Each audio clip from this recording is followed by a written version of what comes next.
Well, hello to anybody that's there. Our guest of honor should be showing up hopefully any second.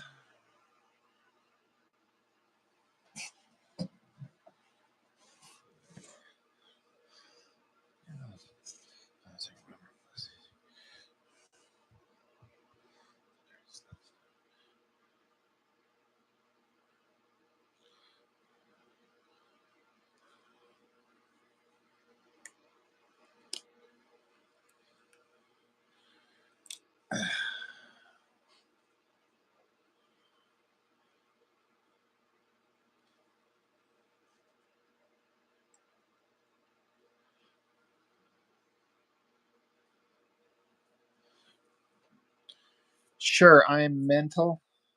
Let's start everything out on a great note. Let's do it. What do you got?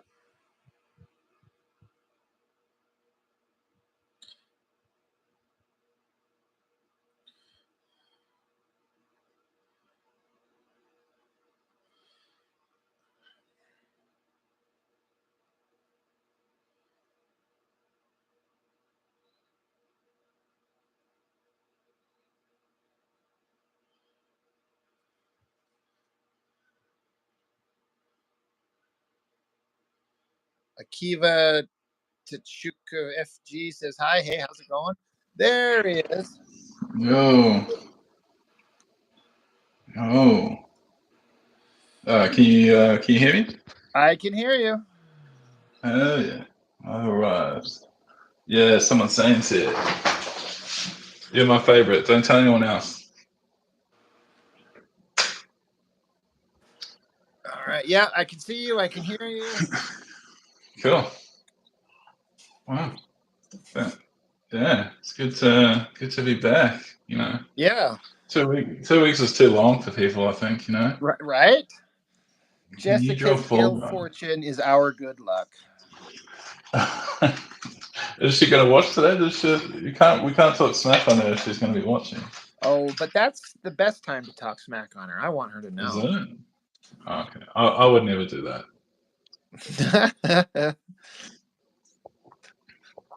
My Far secret too is nice of safe. a person.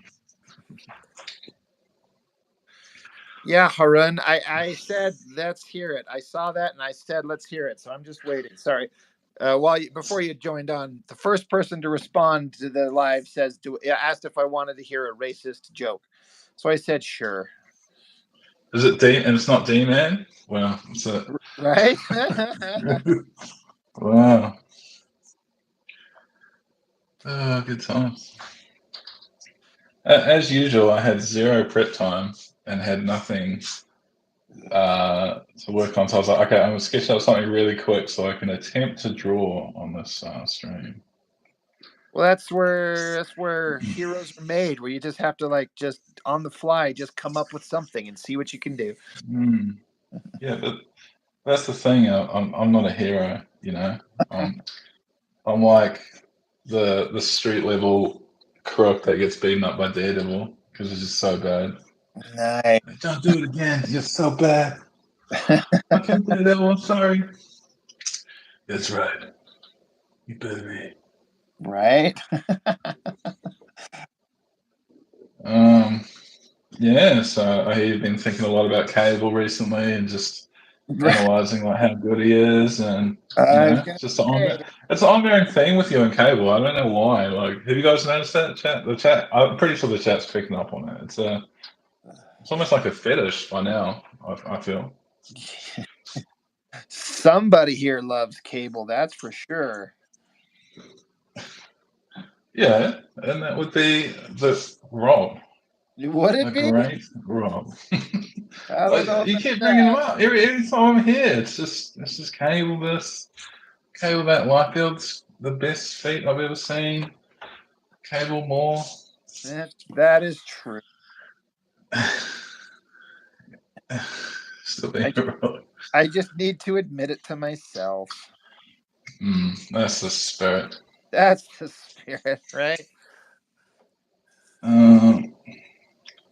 What was just gonna draw today? I honestly don't know what she was gonna do. Um, I wonder. She might not have even known herself, but It'll, it'll be better than this, whatever I'm drawing, guys. So I'm sorry. I was like, what can I draw really fast? There's Count Chocula. Hey man, how's it going? He's saying that Cable, I think he's referring to, is back to form in X-Men '97. That is true. Have you been watching that, Yeah, Jim? that last episode was pretty epic. Still too fast. I still wish I had maybe another hour. Maybe another hour, 10 minutes. I wouldn't Yeah, complain. they are rushing You through know. stuff, but It's like Cable, whoa, strap in, all right. You just got to strap in, take your Adderall, and you're on for the ride, all right. That's how it right? works with that program. Yeah, but Cable, I mean, they even got him into a different outfit that I didn't think we'd ever see in the animation, but it's one of his Yeah, more modern-ish outfits. It's kind of cool. I think it's cool. I feel like his proportions are a bit weird. Like his head is like, I know it's like comic kind of accurate depending on who you think about, but I'm like, man, his head is just tiny and his body is just huge. Well, that's how That's Rob what. Liefeld always drew him. So Yeah, but I feel like we could be like, maybe let's just make it. I don't know. Let's make it. I think it's because you add the shoulder pads, so they've drawn him huge, and then whatever outfit he's got on, it just adds to that bulk, so he ends up this just monstrostic looking dude. yeah, Which I I guess is the point. I hear myself complaining, and I go, well, I guess I shouldn't be complaining. I kept hoping there'd be a moment where they'd like do a bit of animation where they animate him to look like a Liefeld drawing. I would actually love that. I think that would be so great.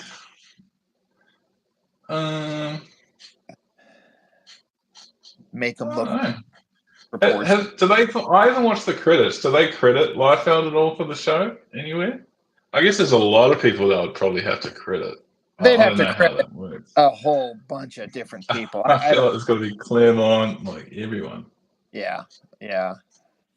So I kind of doubt it, but who watches the end credits? Not me. So if there's an end credit scene, no, I did not watch it. Right. But I don't think they're doing that sort of thing. Yeah. Someone saying that if Jessica maybe finished her dog image, maybe she was going to work on that. I don't know that she did, but that thing was looking good. I think it's one of the better things I've seen her do in a while. That's amazing. It's like, oh, that's better than all the other really bad stuff I usually see, Georges. Just saying, That's cold, man. That's good cold. stuff.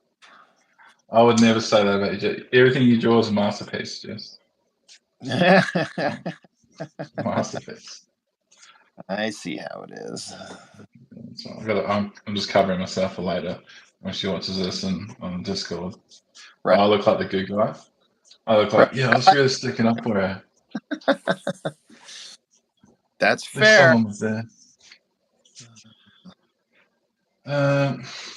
Yeah, I'm not sure who to make this character into. What does the chat think? It is a girl, believe it or not. I know it doesn't have eyebrows or hair yet, so I'm open to what do you call it? Recommendations. Suggestions, recommendations. That was the word I was looking for. Yeah, suggestions. So it's just But random not a figure dog. with no definition yet. Yeah, I was thinking originally I was like, oh, maybe X-23, or I was thinking Jean Grey, and I was like, oh, maybe Rachel Summers. I haven't done Rachel Summers. There you go. But she's got really short hair, which I didn't realize. And I'm like, oh, I don't know if I can I sell really short hair? Am I good enough? I'm not sure. It can be tricky.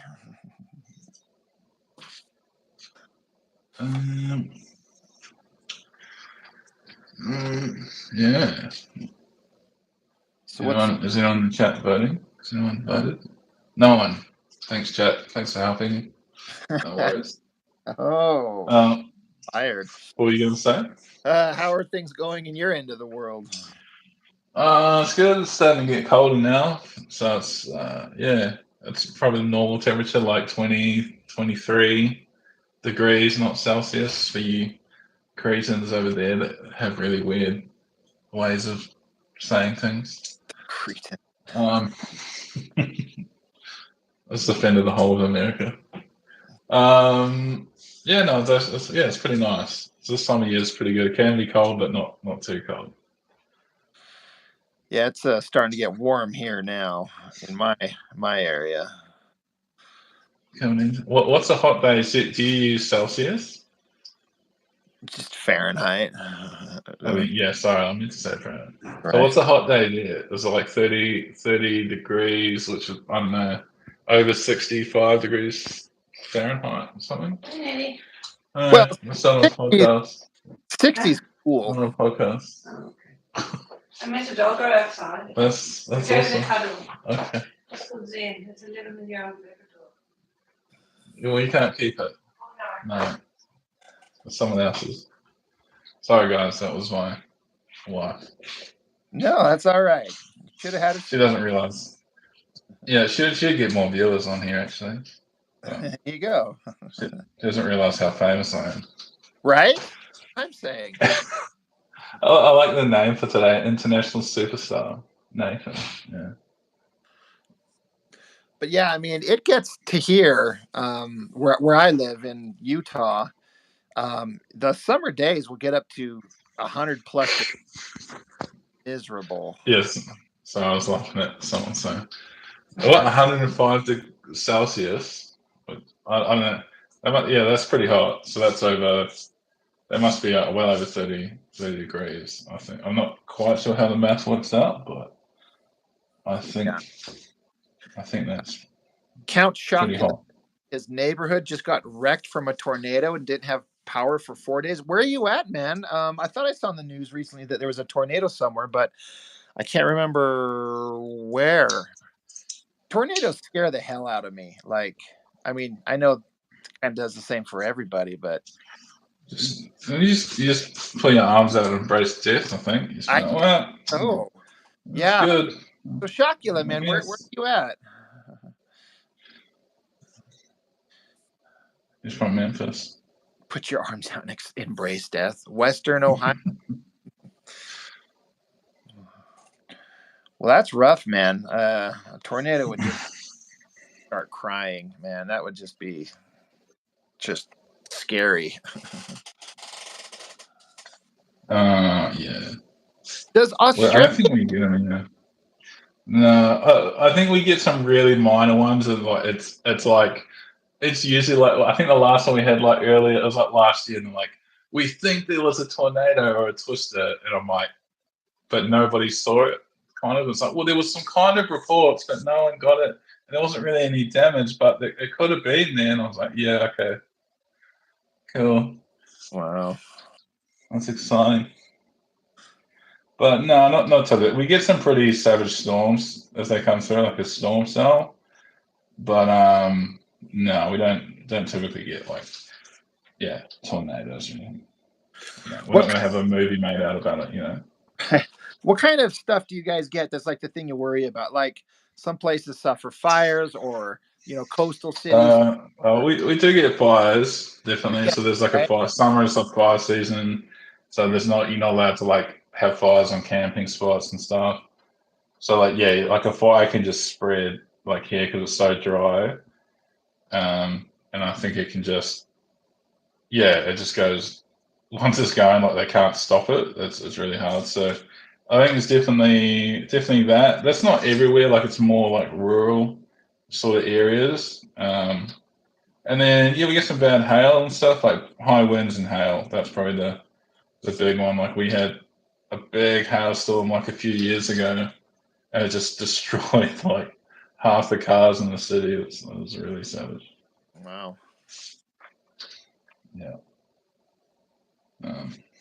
Wasn't it in 2020? Wasn't there just a unbelievable, horrible fire that was going on? Am I remembering that correctly? Yeah, there was. Yeah, so I think our prime minister was like on holiday at the time, and then he took a lot of flack. He was like, "You left the country when it was on fire," and he's like, "Well, I didn't intentionally do it." He's like, "Well, it was on." What was I gonna do? I think he was like, well, I'm not a fireman. Right. And then he just made it worse for himself. I was like, classic. Wow.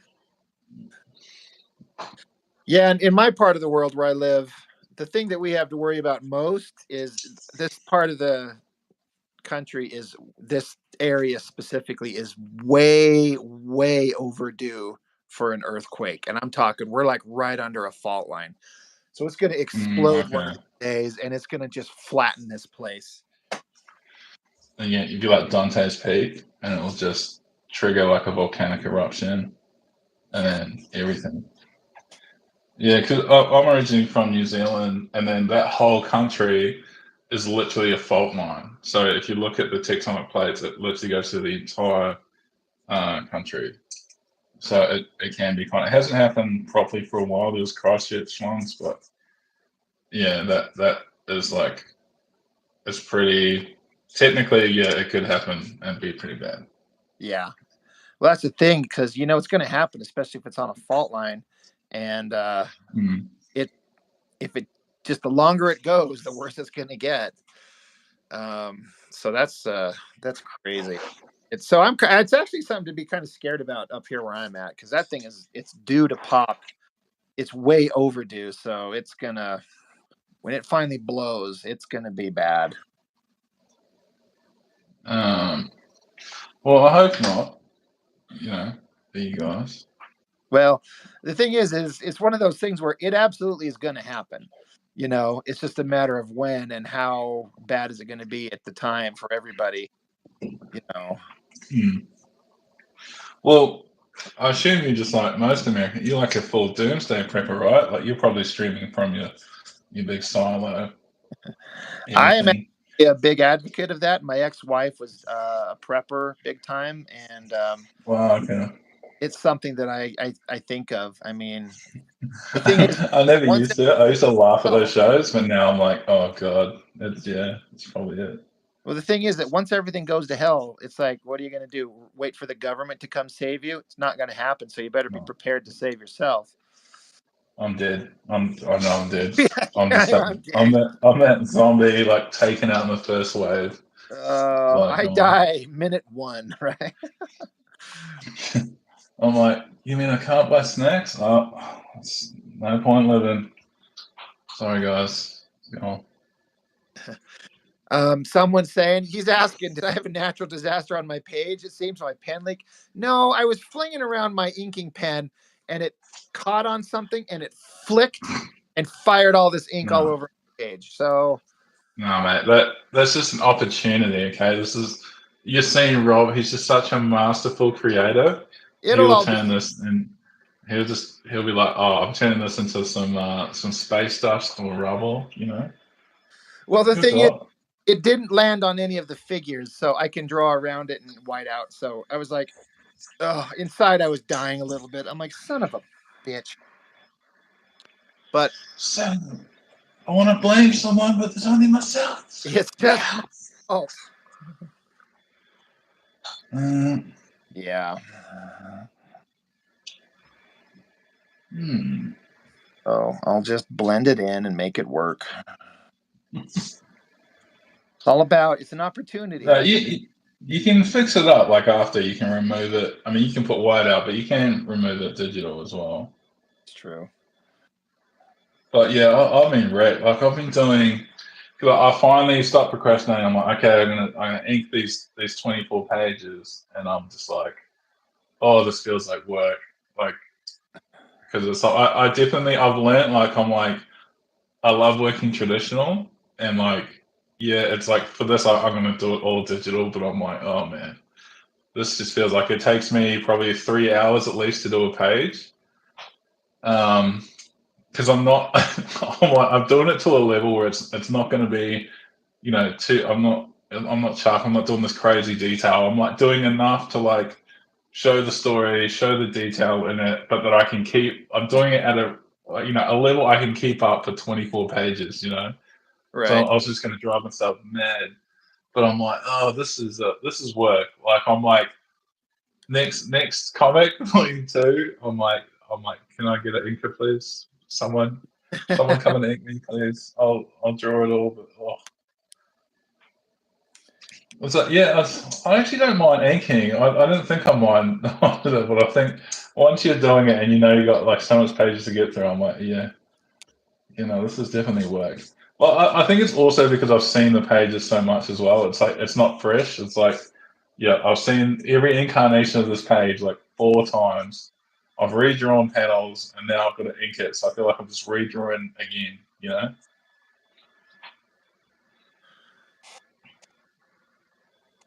Not everyone's as fast as you, Rob. Okay, you can't just ink that page in half a second. Well, whether it turns out good or not is a whole other fast or not. What is Chuck's pages, like the one he's inking, are they going to go into your book? Absolutely. I can't remember if I asked this last time. So that they are. So you're going to have. Is he doing a particular set of pages, or how's that going to work? I mean, it's just kind of the ones I send to him. So it could just be a random page. It could be like page 4, Chuck, and then page 8, Chuck. 100%. That's exactly what it's going to be. Oh yeah. But it'll be Right. like page 50 through 58 or something like that, and then and then one by me, and then more by him. And comic books are done that way, where inkers pages, but I was just seeing kind of what you guys approach is. Yeah. In fact, he sent me a message today saying he's about done with his current ones, and is like, send me more. I'm like, all right. Chuck. So I've got a volume 2 of my book coming up, Chuck, that someone needs to ink. It pays really well, $0. I think that's a good deal. You get great exposure that you don't need. Isn't that good? Hey, our good friend Mark Domowitz is on, and he says, "Oh, nice! The sexy guest host is on tonight." And is he talking about? Of course, he's talking about me. So Mark is actually my favorite. He's definitely my favorite now. Well, when he says that, he better be. Well, he was the one who first got me on here because I think he misses me, and he was like, "Oh, he needs a guest." I think that's how it went down, or maybe that was the second. I can't remember, but we'll say it's Mark's fault that I came here. Mark's fault.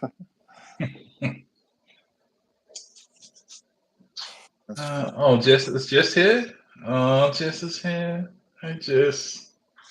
She's stepping in between puking kids. Puking kids. That's parenthood. That sounds good.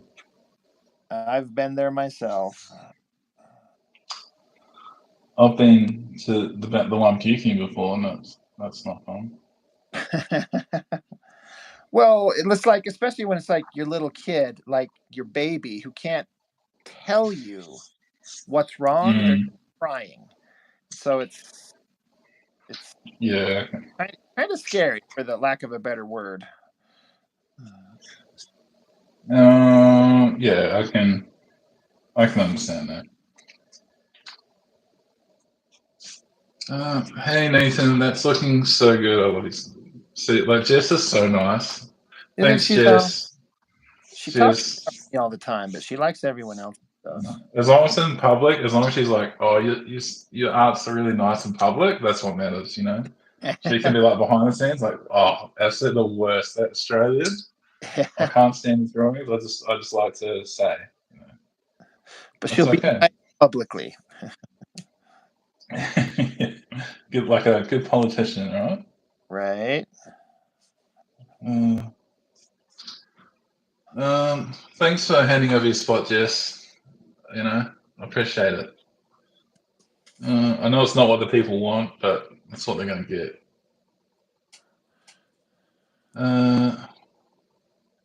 Nathan, your setup is working better on stream. Yeah, I tried to. It's really annoying because I keep forgetting it's like vertical, and I set the whole thing up for landscape. Like, oh, it's looking perfect. I can see everything, and then I go and go, oh crap, it's actually vertical, and yeah, it's so hard to actually fit it all in correctly. Yeah. But yeah, I like your style more, Jess. It's you can like ink a dog. If I drew a dog, I could even draw a dog, let alone like ink it. It would be, I think, looking like, I don't know, like a sausage or something. Sausage.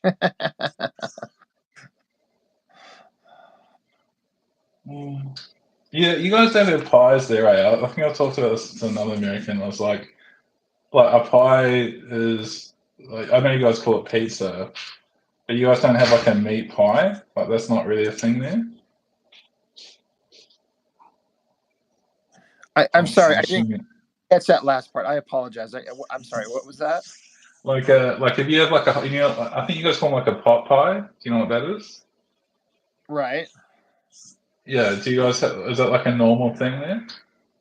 I mean, it's a thing that exists. I mean, I think But not. you can't go to the bakery. Like it's not like a normal thing that you would see. I don't think so. Yeah. I remember talking about ages ago, and I was like, he's like, what's that? Why are you having dessert? I'm like, no, it's like food. It's like lunch. And he was like, what? And he just didn't understand the whole concept of it. He's like a pizza? I'm like, no, it's like a pie with like meat in it. And I just couldn't understand, and then he couldn't understand, and we're both just very confused. I'm gonna stop the question. Well, I was talking about how pies don't exist in America. I think you guys call them pot pie. So it's like a beef pie, like a hot pie. Chicken pot pie. Like that, yeah, I think that sounds like kind of what I'm thinking about. One chicken pot pie. Midwest. See, Yeah. the chat knows what they are. See? Okay, let's throw on these. I finished Picard as well. Oh yeah. The third season. It was yeah, I definitely pretty much agree with you. You said it was like kind of like almost like a perfect season. You know, like it's like it ran like I didn't fully see it coming. Like the kind of the main twist, like the villains and stuff. I was like, oh, Yeah. the old, Don't ruin it yeah, for I was Jessica. kind of, nah, no, I won't. The old sneaky one, but like I was like, yeah, that was good. I'm always happy if I don't see it coming. I'm like, yeah, at least that's I give it like good points for that. If I don't see it happening or see who it is, I'm like, yeah, that was a good job. Yep. Yeah. I just loved it. It was everything I wanted it to be as a long-term, lifelong school fan of. Yeah, and there's like a lot of throwbacks too. Like they're only like, and I wouldn't even get all of them either. But there's like a lot of like only people who watched, you know, TNG would get as well, like little character throwbacks Oh yeah. and stuff. And like, I didn't actually know who that chick. There's a female character. I wouldn't say much, but she turns up, and they obviously have a history with the Oh, they feature in Voyager more than anything. The two. It's what are they called? I can't remember the name. Like Tamake or something. I think they're like an offshoot. They're technically terrorists. Oh, the Maquis. The Marquee. So yeah, when she turns up, when she's associated with it, I didn't actually know her character. So you may know her. I haven't seen her, or I can't remember her. So Yeah. I only know the Marquee from Voyager, which is her number one, which I can't remember his name coincidentally right now. He's Marquee, and that was kind of one of his main storylines. Right. I keep hoping that they'll get permission to do another season with the same creative people in control. You know. I don't think they will. I think it's probably a good place to leave it. Well, Yeah, it's I hard. don't want to see Yeah. more Next Generation exclusive stuff. I should clarify that. I want the guy who is Right. who clearly loves the franchise, and because they set it up the way it ended for certainly more stuff to happen. So I want to see them just take off and go do more stuff with the characters that they have established.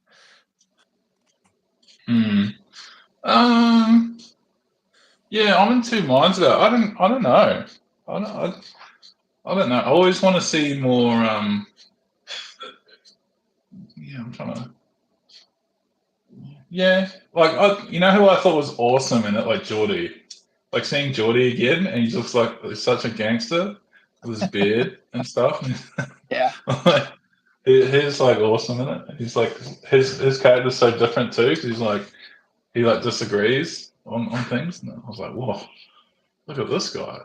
yeah. He's a gangster.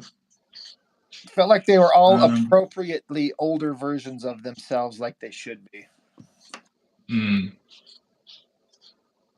Yeah, no, yeah. It's like they were respectful to who they were original characters, but they're like, well, we still have to show 20 years worth of growth in some way. You know, these aren't. No one's the same. 20 years later. Yep. So it's very difficult. Yeah, I'm like, I gotta say, I'm like, no, I can't say anything because I don't want to give away any of the ending or main plot points, guys. I won't. But I'll watch it. It's good. Yeah. So I mean, I'll be fine if they don't do any more. Again, it has to be that guy that was in control, the showrunner of season 3, because he made a great show. So was he a different showrunner than season 2? Like, is that what? Were a bunch of idiots, and then no one wanted season 3, so they handed it off to this guy and said, "Do whatever you want." Wow. Okay. So they actually changed the lineup for season 3. That's why it's so different. Yes. They basically ignored everything they set up in seasons 1 and 2 because they screwed it up so bad. You can tell this guy was like, I ain't acknowledging anything that I don't have to. Yeah, because I still have no idea what happened in season 2, and no one talks about it at all in the show. And I was like, well, apart from there was a Janeway reference, which is like, I'm sad that I didn't get to see Janeway because she is like one of my favorites as well. But I think because she's in season 2 somewhere. No, she's not. She's not? Okay, well, season 2's off. No. Season 2 was terrible. It was just absolutely stupid. Well, I watched 2 episodes and I was like, this premise, I really hate premises where it's like alternate reality, evil, dark, dystopian version. I was like, nah, man. Like, this is every time they do this, I'm like, I hate this. Why do you always do this? And it's like, what if? I don't want a what if. I just want in canon, please. In canon. Okay, time to start drawing some hair. The people want hair. You know what I'm going to do just for you? It's on my list to do is She-Ra. I thought about doing it, but I really wanted to do a good pose with her, so I was like, I can't phone this in while I'm on a stream with Rob. You got to put some effort into it. Yeah, I like. My method has definitely changed. Like when I'm doing like more of like a one, if it's just a one shot piece or a pin up or something, like I try to I almost spend more time on getting the right pose now than I do the rest of the drawing. And my mind, all the hard work is like, okay, what kind of pose is right for this character? What makes it interesting? Yeah. Because everything I used to draw just used to be static, just kind of a person standing like. I would just draw it as I could, put it together like a puzzle, like hoping for the best. And now I really try to like build the scene around, the character of the pose. Yeah, I get it. Yeah, finding a good pose is tricky. I wouldn't say I'm always successful at that, people. So don't listen to me there. But yeah, I try at least.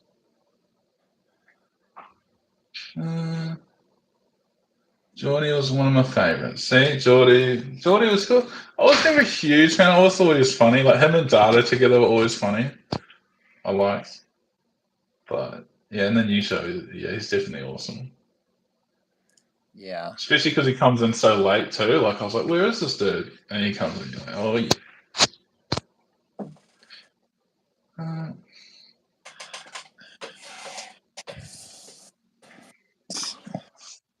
How's your inking going there?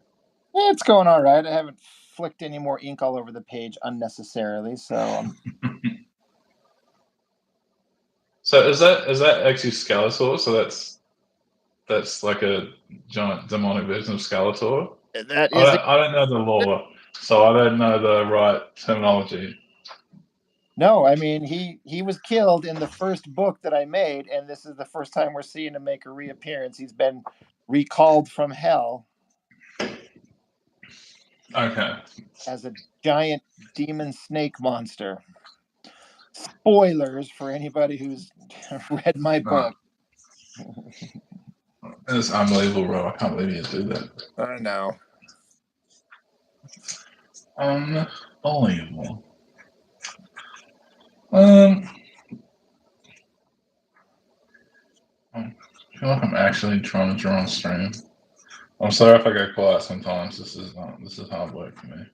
Oh, I get it. It's hard to like talk and focus, drawing at the same time. Yeah, well, especially I'm not a fast drawer either. I think I'm quite slow, and then yeah, so and then adding this pressure cooker environment here. Yeah. No pressure, sir. Just no performance pressure. anxiety. It's all right. I can't handle it. So much pressure.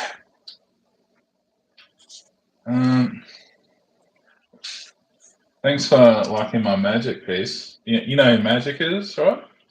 I'm sure. Yeah. Character, right? What? Sorry. The character from the Mutants. Yeah. Are you talking about the comic or the movie? Oh, I don't. The movie would never. What are you talking about? It's the best X-Men movie of all time. How could you? It's not. It's not. It's watchable, but it's not. We're watching you. Don't screw it up. Thanks, guys. Thanks. That's what someone's saying. Is like, we're watching you, Nathan. Don't screw it up. Yep. So, joke's on you. Well, already screwed it up. All right. So. I've got to choose the right hairstyle. Okay. Let's just go.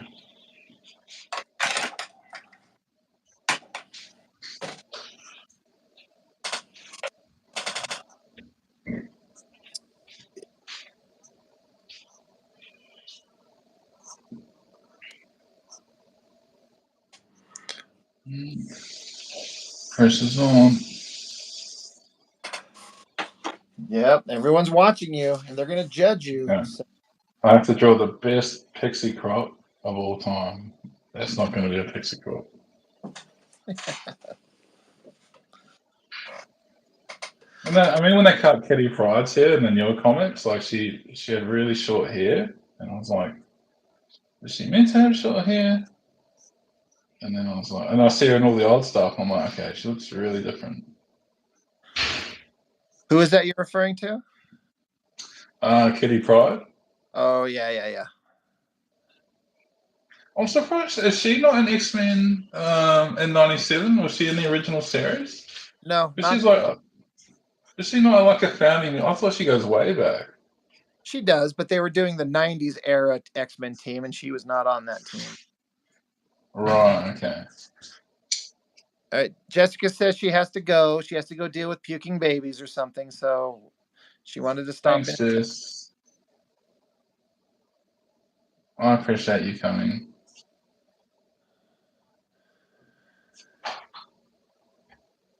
She's like, I better make an appearance.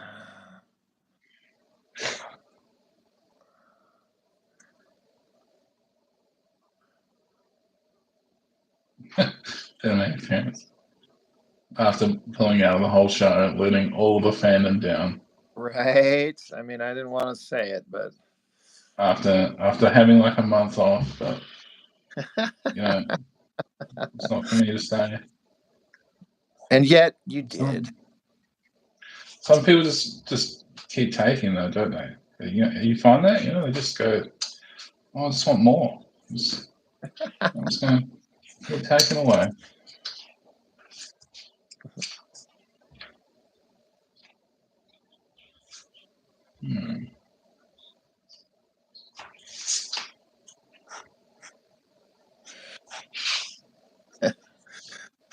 You know we love you, Jessica.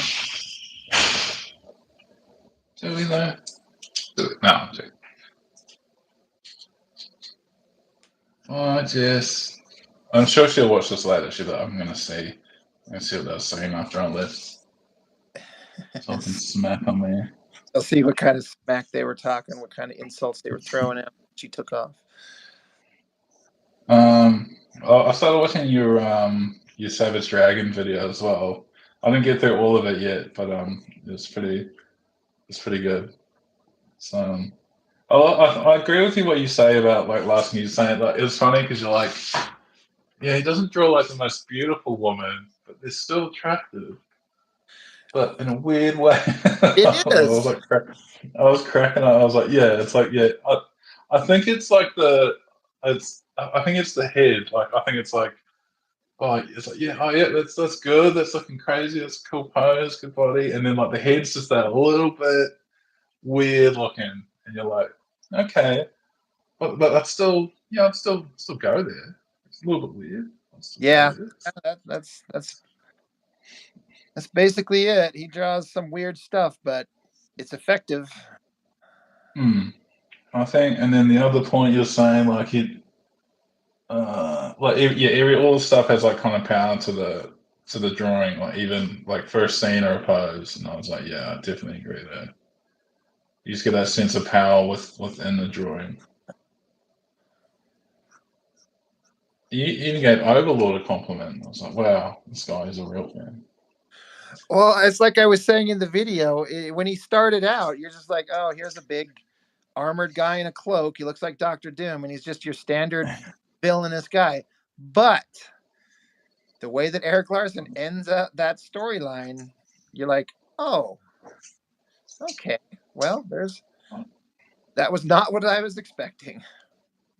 I can't remember. I don't think I read all the way up to what happens to him, but I always thought he was cool. Like, I liked his design, but yeah, I never thought about it like that. Yeah, he's kind of like Doctor Doom, kind of mixed with something else. But yeah, I thought his design was cool. I thought the mask was cool.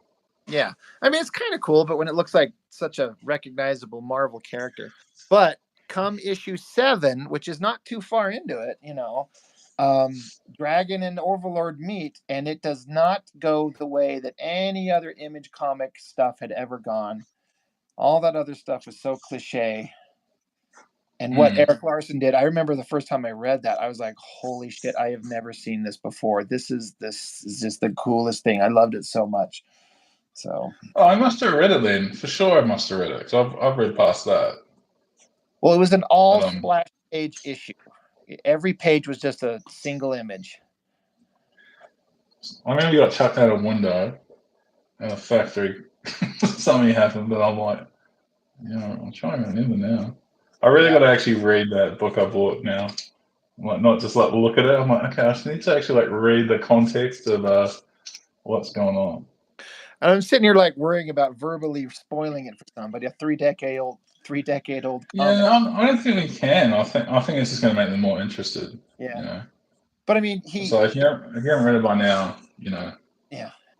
But after all the buildup of this is the main villain, and he runs the city, and Dragon's in his way, as the way it happens with all comics, they come face to face because Dragon shows up to arrest him, and they get in a big old fist fight. And Overlord manhandles Dragon in the way that you've never seen in the comic, or the way that you weren't expecting. Dragon had no chance. He gets his ass kicked. He gets his arm blown off. He gets a hole blown through his chest, gets punched out of the top of a skyscraper, and lands down stuck on a spire with the big point sticking out of his chest. And Overlord's just standing up there, just like, I told you. you know, and it was an all Oh, splash God. page. So it was. I mean, it was in the name, wasn't it? So I'm called Overlord for a reason. Yeah. I do want to draw Dart though, like Dart. I feel like I could do a nice Dart. You I won't be could. able to get that face. I can't do his faces, but yeah. Have you ever held up the original dragon and you hold up? Have you seen it next to Rob, like Larson's face? And it's like it's basic. It's just him. I swear it's him. Like the mouth, the chin, it's all the same. And he even has no hair.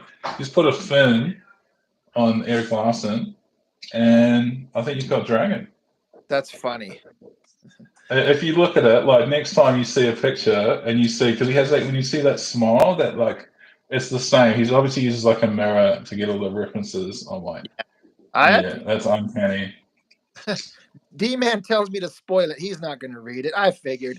And someone's saying, I did catch your comment how I couldn't remember the name of that character. Cutthroat. You are 100% right. I kept thinking Killraiser, but that's someone else. That's some other character. But yeah, Cutthroat. I couldn't think of that damn guy's name. My brain just shuts off sometimes, and when I'm under pressure, I just cannot recall things. No, I'm the same. Like I'm like, yeah, I know this. I'm just talking to myself on YouTube. Yeah, I know exactly what I'm talking about. No, as soon as someone asks me, oh no, forgotten.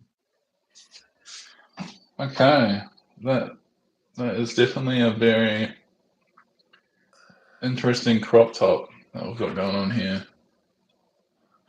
Hey, Dan, good one. Good to see you, sir. Always good to see you. Get most of the regulars in here, I think. No, man, you've been getting some good views on your stuff. But like people are clearly coming back. You know, they're like, man, this guy, I like what he's saying. Or they hate what you're saying, you know? Like, man, You know, this guy as long he's as saying they he's talking watch. smack. Yeah, like, okay, what do you think, man? Just keep watching. Just keep hate watching. You know, like, no. More views for me. That's right. Well, I'm here, so this stream is probably going to get, let's say, probably 2,000 views. I think. Probably. I think that's the kind of the forecast. Especially drawing such a beautiful,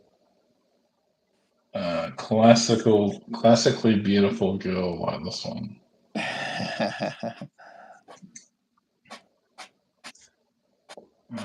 It's looking a little bit much here.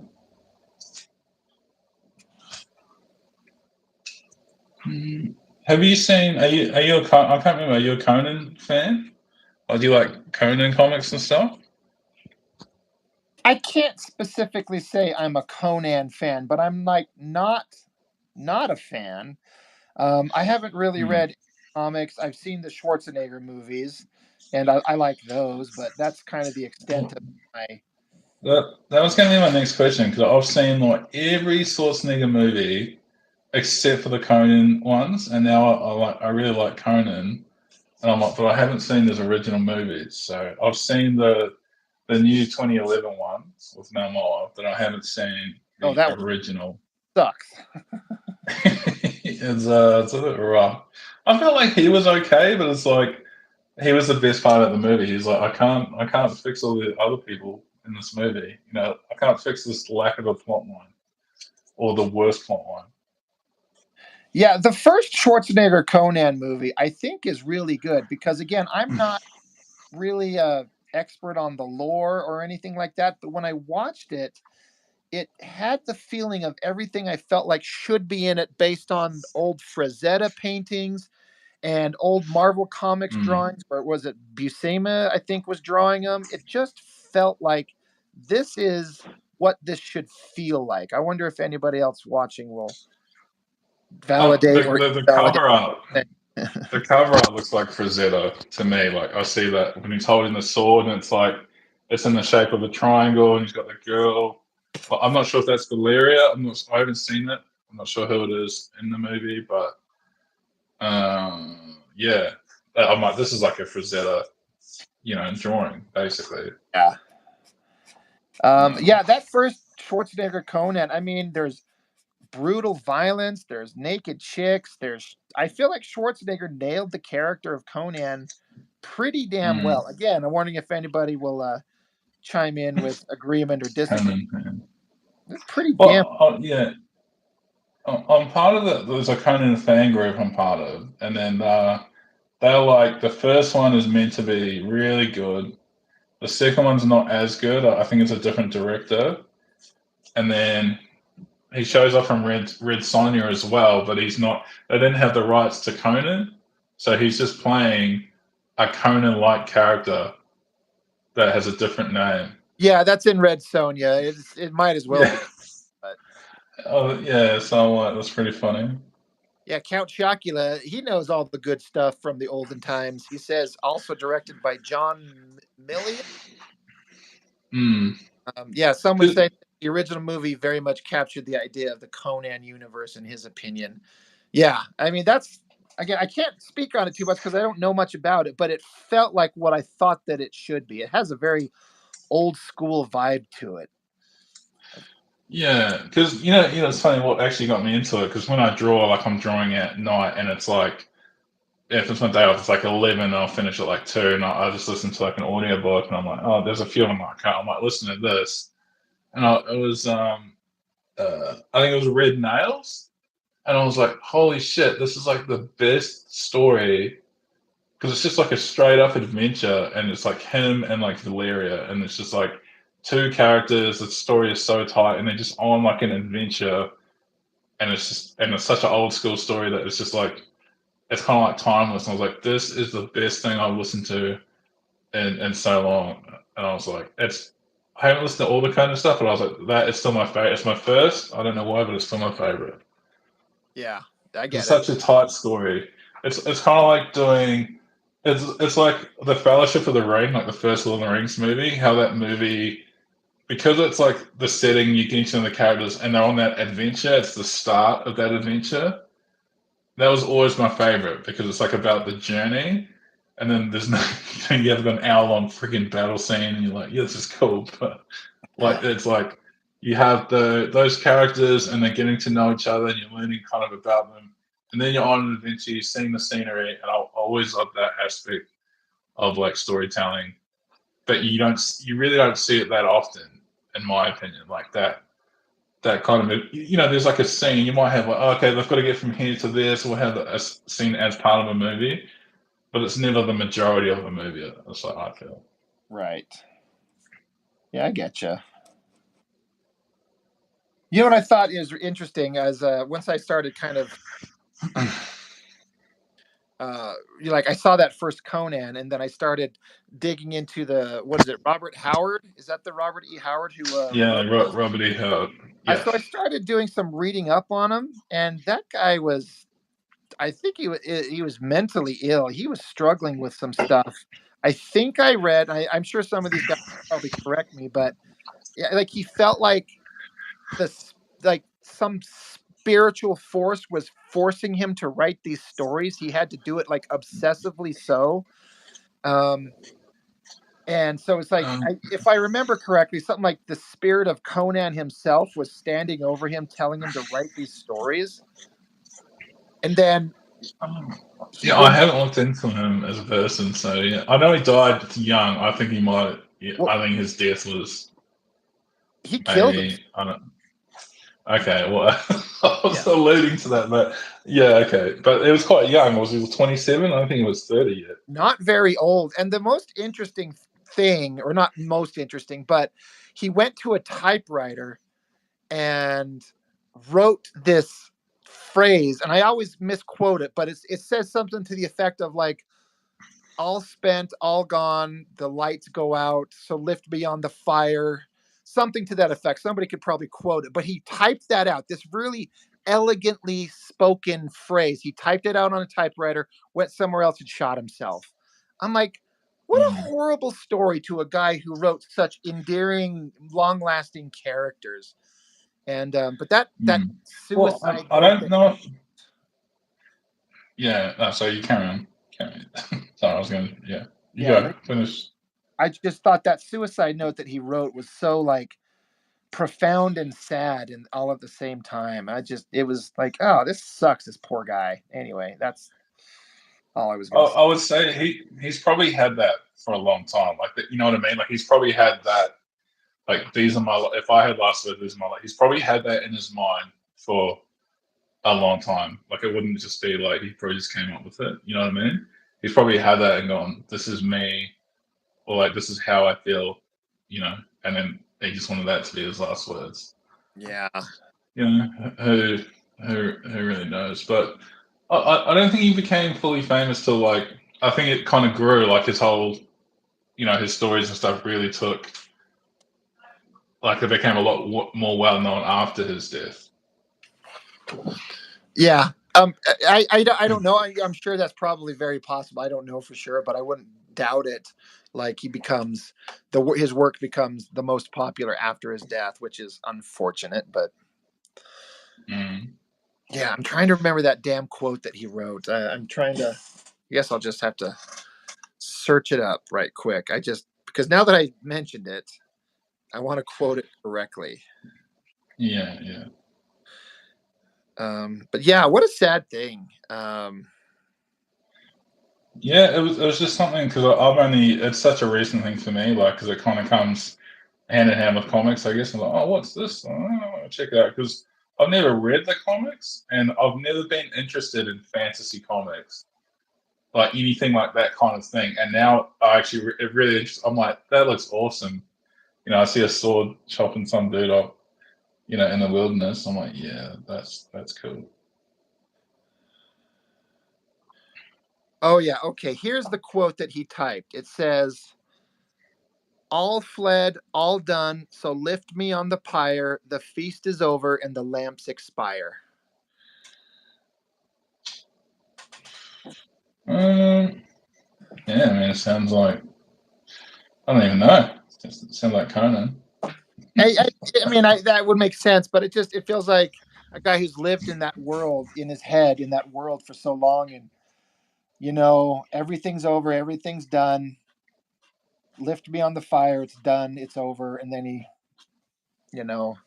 OK Comics says Howard lived with his mother all his life. You couldn't take it when she passed away. The suicide happened shortly after. Yeah. Oh, okay.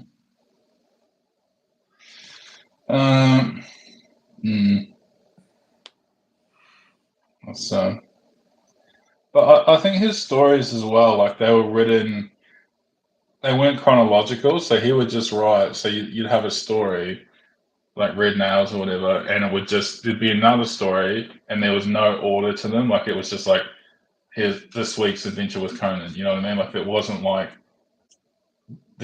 a canon, like, this happened in this order. Like, he knows these characters from this adventure. Right. So I think that was kind of unique. And I think after that, they've tried to go in and change it. And then I think there's a little bit of divide between, like, not everyone agrees that there should be a canon, like, to, when these events happen. Right. I get you. Welcome to the Conan podcast. Right. I know, right? Well, you kind of got me interested thinking about that story you said that I'm sorry, did you say you read it or you like listened to it? I listened to it. Yeah, because that way I can, like, because I need something. If I'm drawing, I just need to have, I either have music on or a story or like usually a drawing podcast or something, just to help me kind of zone out. Like, I just have something in the background. Oh, I get it. Yeah. I can't do it if I'm writing. Like, if I'm writing the story, I can't do it. But if I'm drawing, yeah, I need it for sure. If I'm working out a scene, I struggle to have a distraction. It's really hard.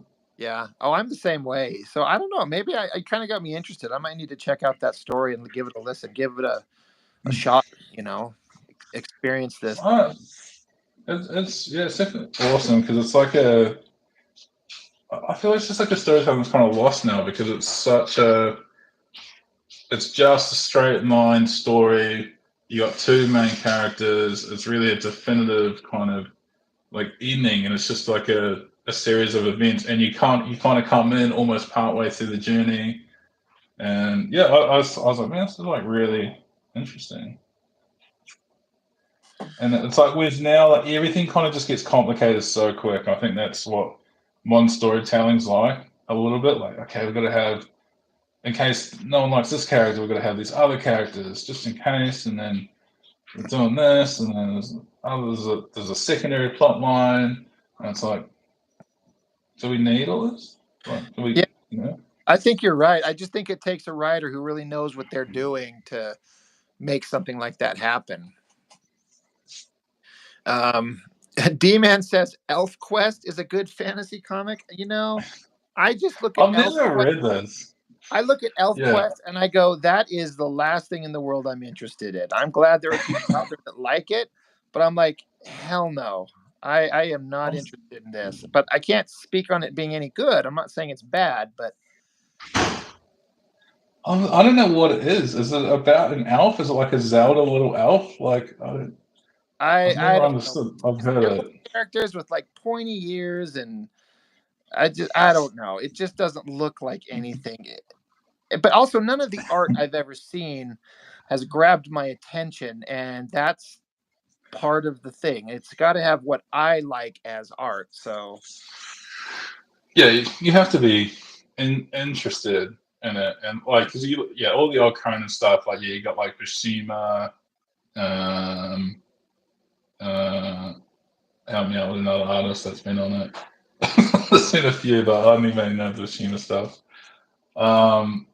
And yeah, like the artwork is like really cool, like that really traditional, like with a brush, like brush stuff works really well with that setting. Like you've got like a dark, forest and trees and vines and stuff, and then brushwork I think just lends itself to that sort of environment really well. yeah. No. Well, I mean that's all subjective. At the end of the day, it's like I can say that anyway, but like, no, you're actually wrong. Like, yeah, true.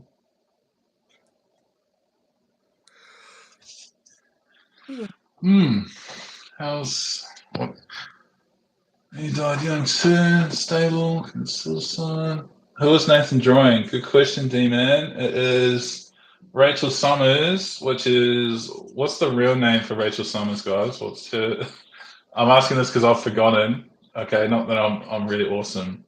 Isn't she I just remember. Phoenix? No, because isn't Jane Phoenix? Well, she's an alternate future version that has the Phoenix power. Okay, hold on. Yeah, but I don't think she was called Phoenix. Let me have a quick Google. Rachel Summers. I'm sure she had a different name.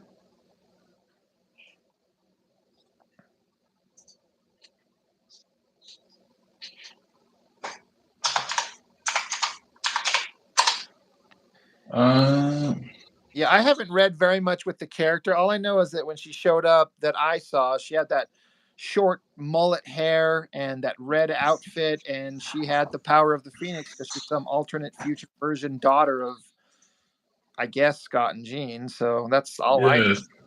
So she is the daughter of Cyclops and Jean. Now, who's Hope Summers?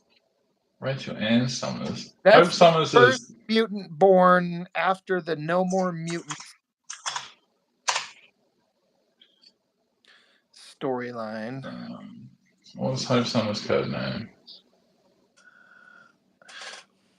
Mark is Mutant saying that pen and ink works. Savage Sword of Conan turned him on to that in a big way. And he says, check out Savage Sword of Conan 162. Really turned me on to that Jorge Zafino in a big way. There's a new artist like Dallatore. Like his stuff, like he looks like old school, like Bashima. I think he's Italian. But yeah, his stuff is like crazy. It looks like how it used to look. I tried reading because Dan Panosian has got the new he's done the covers, I think, for him for the new Savage Dragon. says sort of Conan, and Yeah. then the art. I was like, oh yeah, I'll check out the art, and the artwork inside put me off so much because I was like, what is it? It was so clean looking, but I'm 100% sure the guy is like a digital art. He's using like 3D, um, like models basically, and he's basically drawing all over the models. Like they just look, it just looks really stiff, and everything that from frame to frame just looks really similar. Like the turnarounds, everything just look. I was like, Wow. no, this looks like it's just so lifeless to me. Like someone could disagree here, could be like trashing, but like it really put me off. I was like, this is like the opposite of what a Conan book should look like to me. Yeah, that sounds terrible. I mean, a Conan should have a organic kind of old school vibe. Yeah.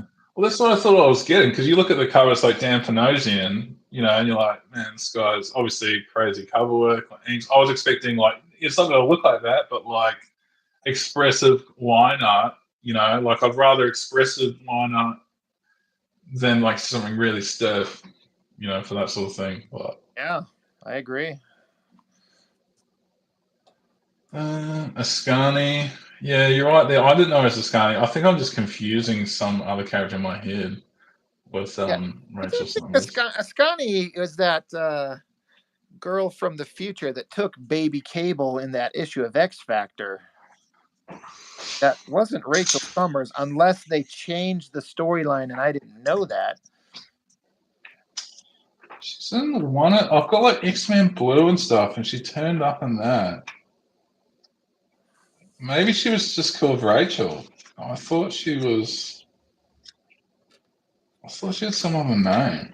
I'm telling you, all I ever knew her as was Rachel Summers or Phoenix. Like someone was saying there just a second ago that she was called Phoenix while Jean Grey's Phoenix powers were dormant. So Okay. Yeah. No, I'm just imagining things. Unless I've just combined her with another character with spikes on my head, but this definitely could be the case. Alright, X-Men Blue. Let's have a look in here. Come here. See that? Yeah. Right here. This comic's a bit too new for you, Rob. I don't think you would have read this. oh, sorry, I missed it. What are we looking at? It's X-Men Blues. This is Right. This is when I first started reading comics. This is like 2015, 2014. That's when the X-Men came back. They brought back the young team. They time traveled the young X-Men team, like Cyclops, the OG team from the 60s. I read those. To original. You did? Oh, okay. I really like I them. take it back, Rob. Yeah, Oh, no, look at you. I liked it too, but that's when I first started. So because I didn't have any I was like, I was like, oh, this is X-Men. This is cool. I didn't have like a pre-taste. I'm like, I can't believe they did this, because I know a lot of people didn't seem to like it. Yeah, I thought it was good, and I love the artist, Stuart Immonen. They had a few. They had a few different ones who worked on it. But definitely hard work doing an X-Men book. Like so many characters.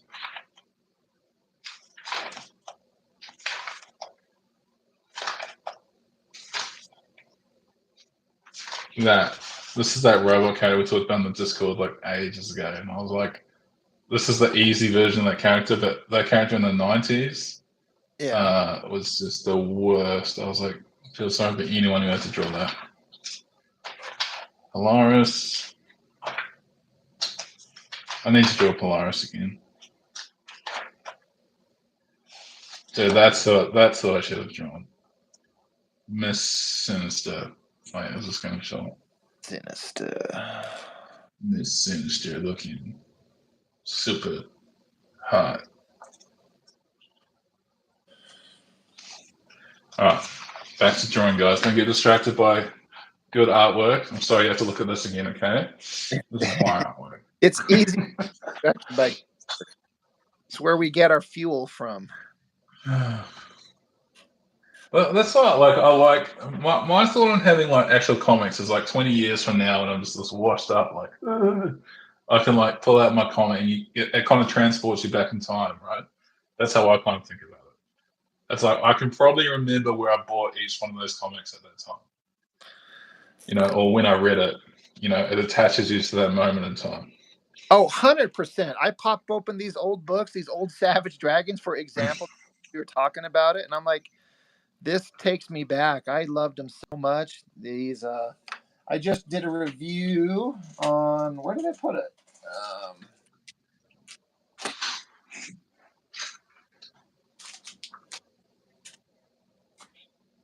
I recorded some videos. I got this one coming up tomorrow, Battle Chase number 4.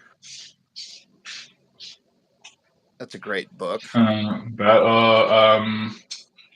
Yeah. What's his name? Majuro. Yeah. I'll never get that right. Yeah, he's awesome. Yeah, Joe Man. Thanks for shortening your name, Joe Man, to save us all. Have you read his Savage Wolverine? I've got them. I've read them. I don't remember much about them. I think they were kind of good. They were certainly better than that horrible Ultimate stuff he did. I think it was pretty cool. It's a pretty like forgettable story. I can't remember the story, but like his Wolverine is awesome. Like it's just huge, like looking massive, bulky, savage looking Wolverine. Yeah.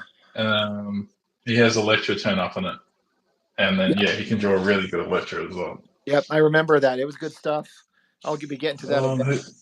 Who's that cover? Is that anybody know who does the cover to this? I'm curious if anybody knows just by looking at it. It's BWS.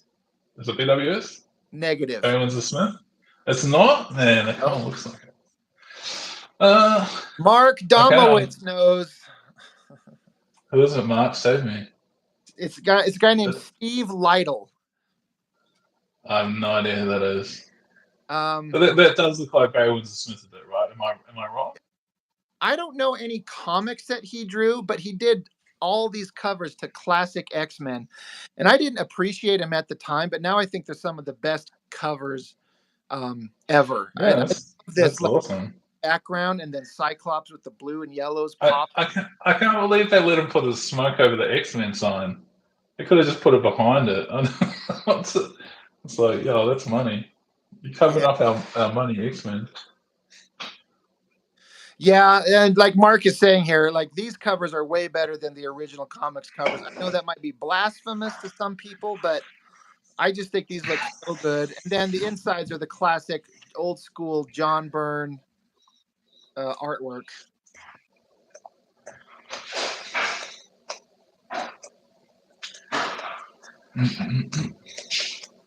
But yeah, this whole issue is just basically X-Men Grand Design version 1. It just retells the entire history of X-Men up to this point. Right. Hey, did you read like the Grand Design stuff, like Piscal, like hands on them, but I just don't know how that works. How do you do a comic and cover 50 years worth of X-Men in a book? Like, it just seems impossible. That seems like an impossible task. That's probably why there's 3 or 4 volumes, and they're all huge, so it's a lot to cover. But this book, in like 17 pages, covered all the history of X-Men up to this point, with like one panel for an entire storyline. Things like that. So, it's possible. You just have to be able to read everything that exists and distill it down to a single. When you put it like that, Rob, it sounds really easy. Why not think of that? Super simple. Just read every storyline and just condense it and not screw over everybody's work at the same time. That's just, you're right. Not bad. Yeah. Mark Domowitz, he says he loves some of those backup stories, especially the one by John Bolton. 100% right. John Bolton did some weird stuff. The backup story in this one, which is like I don't want to say a rogue origin story, but it kind of is. I forgot about this, but reading it, this was actually really well done. I spend a little bit of time on my video on this one that'll be going up in 2 days. but it was a really interesting kind of backstory to Rogue when she was just a teenager, and it's really well done.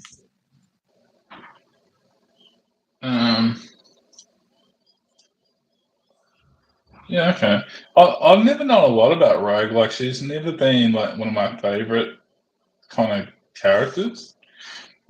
Blasphemy, but I've just never I've never known a whole lot about her. I think she was just never a main feature in any of the comics I've read. Like, not just coincidentally, like it's just never she's never been a big player. Right. Like Jubilee is like obviously where it's at, the most powerful X-Men of all time. Mark Dowitz, real quick, he asked me to do a video on the backup story in Classic X-Men 34. I've already reviewed Classic X-Men 34. You're talking about this one right here. I just happen to have these books right next to my desk because these issues inspire me so much. With a few select others, I keep these things on hand all the time. But one, I love this cover. Another Steve Lytle cover, but the backup story in this.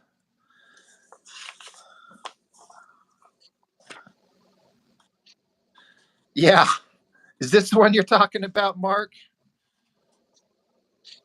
Yeah, Count Chocula. Wasn't it awesome how they put the X-Men in their original 80s? Yeah, the original 80s costumes. That was really cool.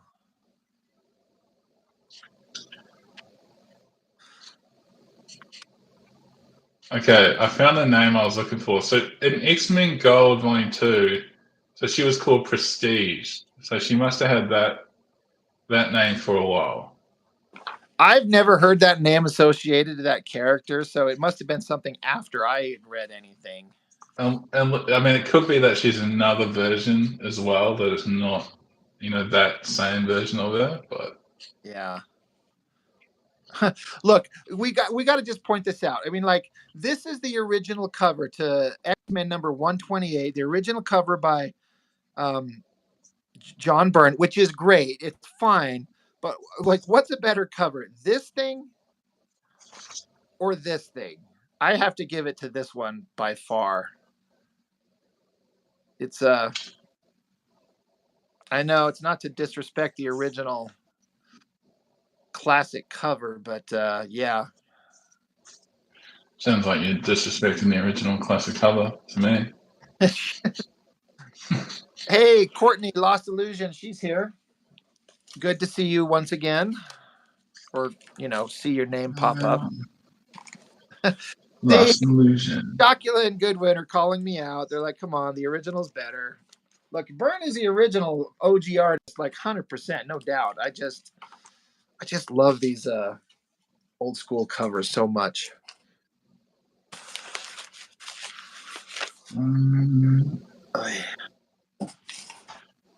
Byrne is the OG. Yes, he is. There's no denying that. I don't know if I'm.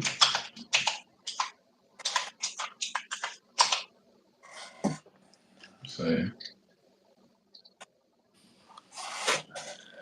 He's got some, his mouth's really big, eh? Some. That's cool. Are you going to cover, do you like Sean Gordon Murphy? Have you covered any of his stuff? The newer Batman stuff? I don't know if that's up your alley or not. I haven't. I've got some of them. That first one that he did, that first Batman, I can't remember what it's called. White Knight? I think so. Yeah. I actually really enjoyed it. I was really surprised. And I was surprised at the level of stuff they let him use in his book. He threw every Batmobile that's ever existed into that book. And for some reason, I thought that sometimes they weren't allowed to do that. No, because the thing is about him, so he's got his own, he's the only guy that they gave basically his own Batman universe. So he has total freedom to do anything he wants in that universe. So he's his own canon. That's what makes it different. Right. So it's not part of any other, like it's out of like normal continuity, and then that's why a lot of people I think like it, and I think he kind of melds a lot of old fans that are like they like that kind of ink artwork, and then he's got a lot of newer fans too because I don't have to know like the last 30 years of continuity because it's his own continuity. Yeah. And then it's funny watching an interview because he's like, I literally didn't know what's going on. Like I only knew the cartoons, and I had to interview people to figure out what the heck was going on. And then it was funny. And then like the Harley Quinn thing, he's got two Harley Quinns because he was like he did it like because how the new Harley Quinn wears that like skimpy little outfit and like buffs around. He Yeah. was like he's like he didn't agree with that, so he was like he went and changed it. So he's like at some point Harley Quinn just disappeared, and the other new Harley Quinn just replaced it and was like a little skimpy bimbo, and then he just changed it, and then the old Harley Quinn comes back and like kind of saves Joker. It was he was like there's totally two separate characters. He's like I don't understand why they changed it that much. It seems really backwards, but that was his take on it. I remember that, and I get the point. I mean, they were kind of like, why do we have to like overly sexualize this character? Why can't she just wear that original outfit that she had because it was a perfect design? Just leave it the way it was. Okay, we say this, right? We say this in context of that, but then we also go back and be like, Dart, you're looking really good. That's a perfect tactical outfit. So we have to keep what we say in context of this conversation, okay? Because it's like, yeah, Dart, looking great. What's the black chick that he gets with in Savage Dragon? What's her name? Rapture. Rapture, man. Yeah, she is next to a crazy too. She's good.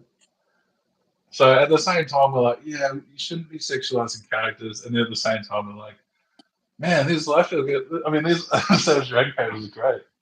Well, it depends on the book and the intent. Like a character that's created like Harley Quinn doesn't necessarily need to be changed around and sexualized because she would work just well the way she was. But a character in the Savage Yeah, Dragon, I mean, Rapture is like a prostitute that's very open-minded. yeah, but he doesn't hide that either. Like she's very open about that, and I think like Yeah, that's kind of what made her character to me. Like it was like a human. Like it was like wow, he kind of went there, and she just owns it. Like she's like yeah, and that was like back then too. Like before, there's all that kind of that's like an empowerment moment back in the 90s. yeah, Depending how you look at it.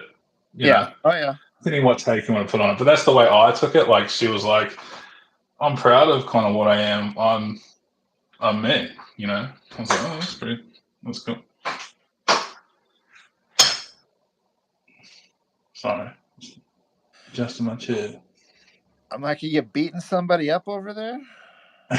No, I just got I was heating up in this room and just took my shirt off. I mean, my shirt's still on, mate. Over shit.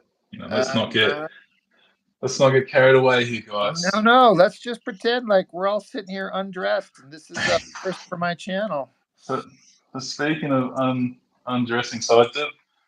You guys get the preview. I haven't put this on not even on the Royals Discord, not even on the Instagram. You get a sneak peek at last night's work. I'll wait for it to come up. I gotta disconnect my phone so I can see this thing up close. Oh, that's awesome. Who's the character? It's Deja Thoris. Oh, was my John Carter of Mars, right? yeah, without the John Carter, yeah. So I thought we're talking about sexy characters, and we're not about sexualizing characters in any way around here. So I thought, hey, let's just draw this. That's about as sexualized as you can get. But yeah, Courtney's here. She says context and story 100% matter. Yeah, I mean, a character can have those qualities if that's what's built into the character, but then taking an innocent character, and then turning it into this other thing, it's a little. Yeah, I think changing a character, like the fundamentals of a character, I think is a little bit wrong, unless there's exceptions to that, but yeah, I can understand why people would get frustrated at it. Yeah. But yeah. Hey, Antoine Dennison says he's working on the same character, so I assume he means Deja. You working on? Is that what you're working on, Are man? you? Anton, no. Well, I got in first, all right? So everyone knows this is, what's the date? The 12th. So I got in first, okay? So suck it, Anton. No.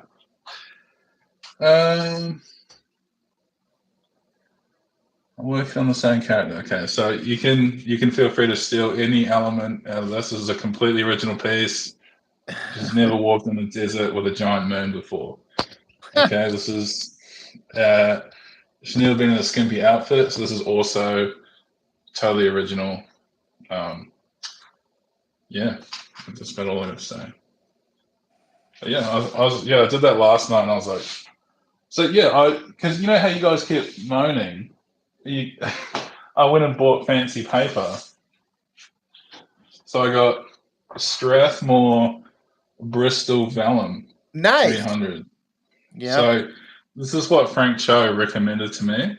Okay, he was like, Nathan, this is the paper you should get. He Okay, told you personally. so he said it in a video that he just made, but he didn't say it to me. But I kind of took it like he was talking directly at me. So I feel like he was like, he just said this is what he uses, but I took it as like, hey, he's telling me to get it. So yeah, it's thicker. I like the tooth on it. What are you using?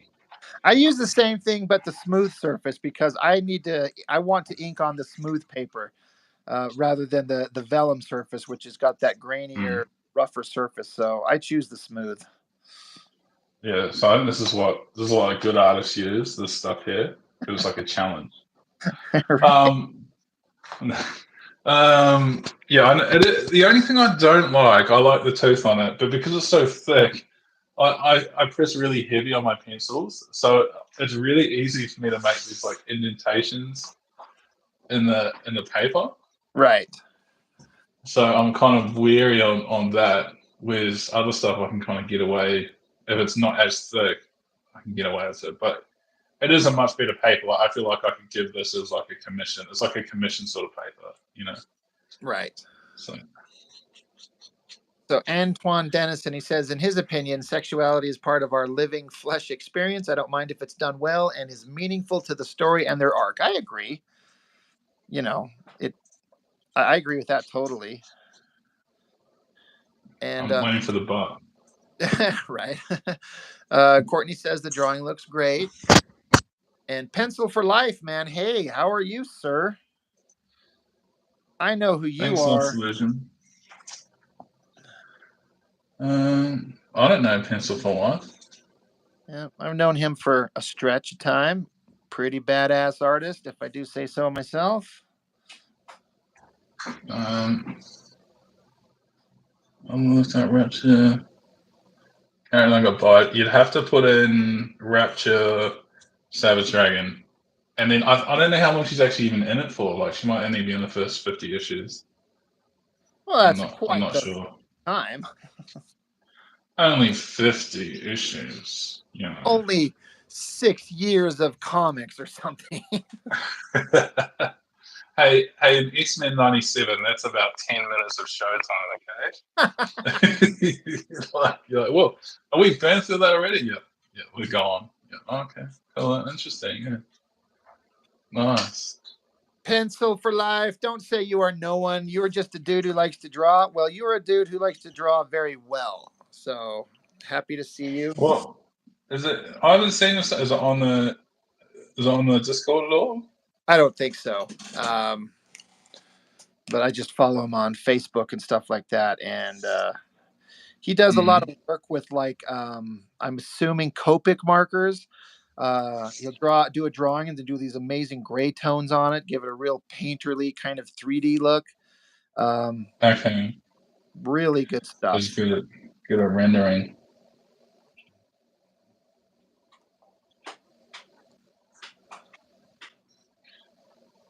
Yeah, let's check it out. Like, Yeah, I'm not. I had some Copics. I'm definitely not. You have to invest in a lot of them to be able to get it to to be usable, I feel. I mean, for me, if you can just get a set of one of the gray tones, and then all you have to do is basically buy the ink refills. I mean, it's a little bit of an investment up front, sure, but um, it's kind of worth it because once you get the marker, you just gotta order refills of inks when that happens. Okay. So I don't know. It's worth it to me. It's fun. I don't do them much. I used to do a lot of. What the hell, the Copic marker work, but I just kind of stopped for a long stretch. Yeah, I was gonna say I haven't seen any of your Copic stuff.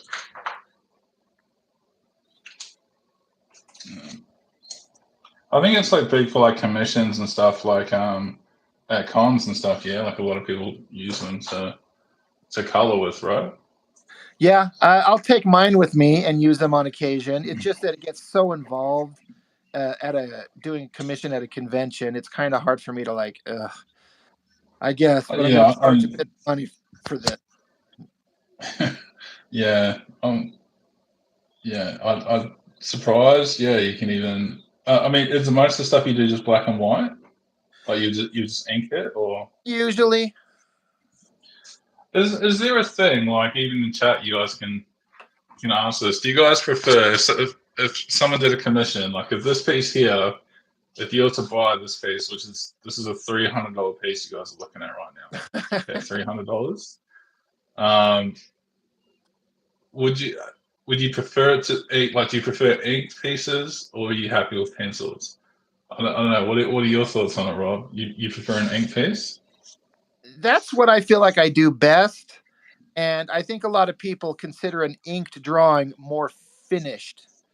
And so they feel like they're Yeah, getting more bang for their buck. Unless you're just this yeah. immaculate, hyper beautiful pencil rendering guy and people just love it.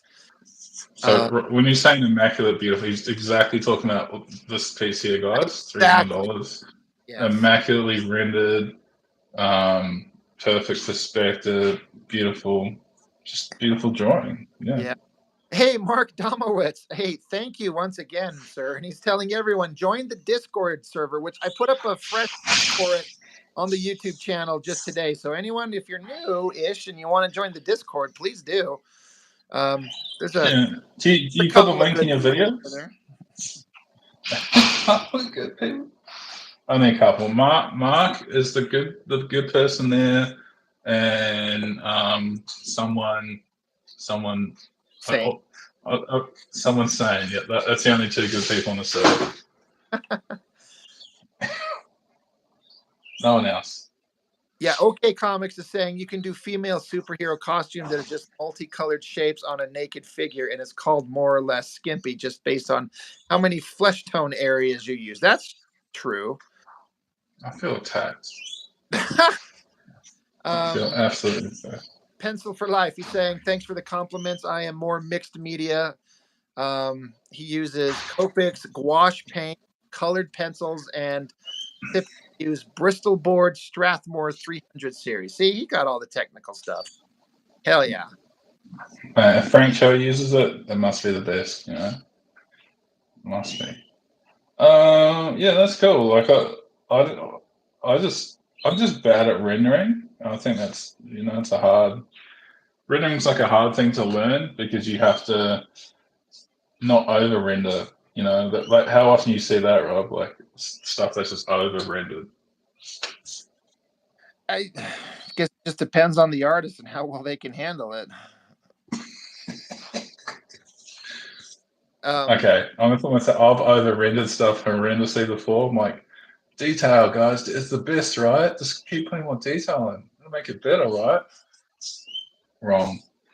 Yeah, again, I guess it's Wrong. on who's doing it. Antoine Dennison says, Nathan, keep in mind that if you draw too close to the edge, the buyer you're gonna have a bit of trouble framing your art.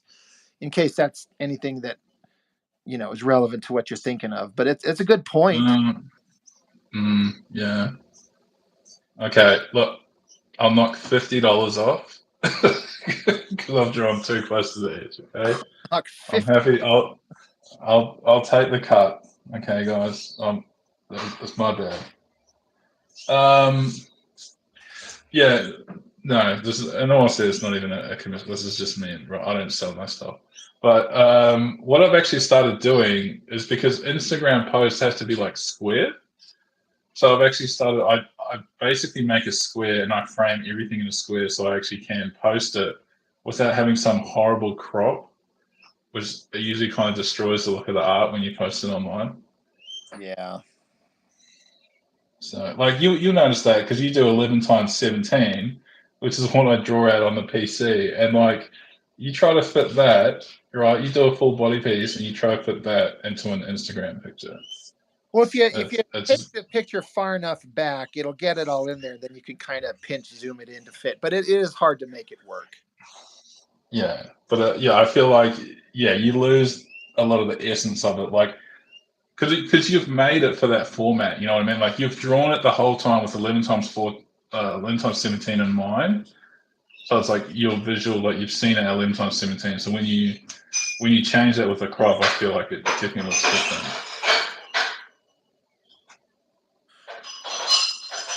I could have overthought this too much. Okay, guys. Somebody throwing dishes on the floor in your place? Sorry, yeah. We've got, I think it's my missus just causing noise. I'm sorry, guys. That's fine. She's like really small, but the loudest person in the world.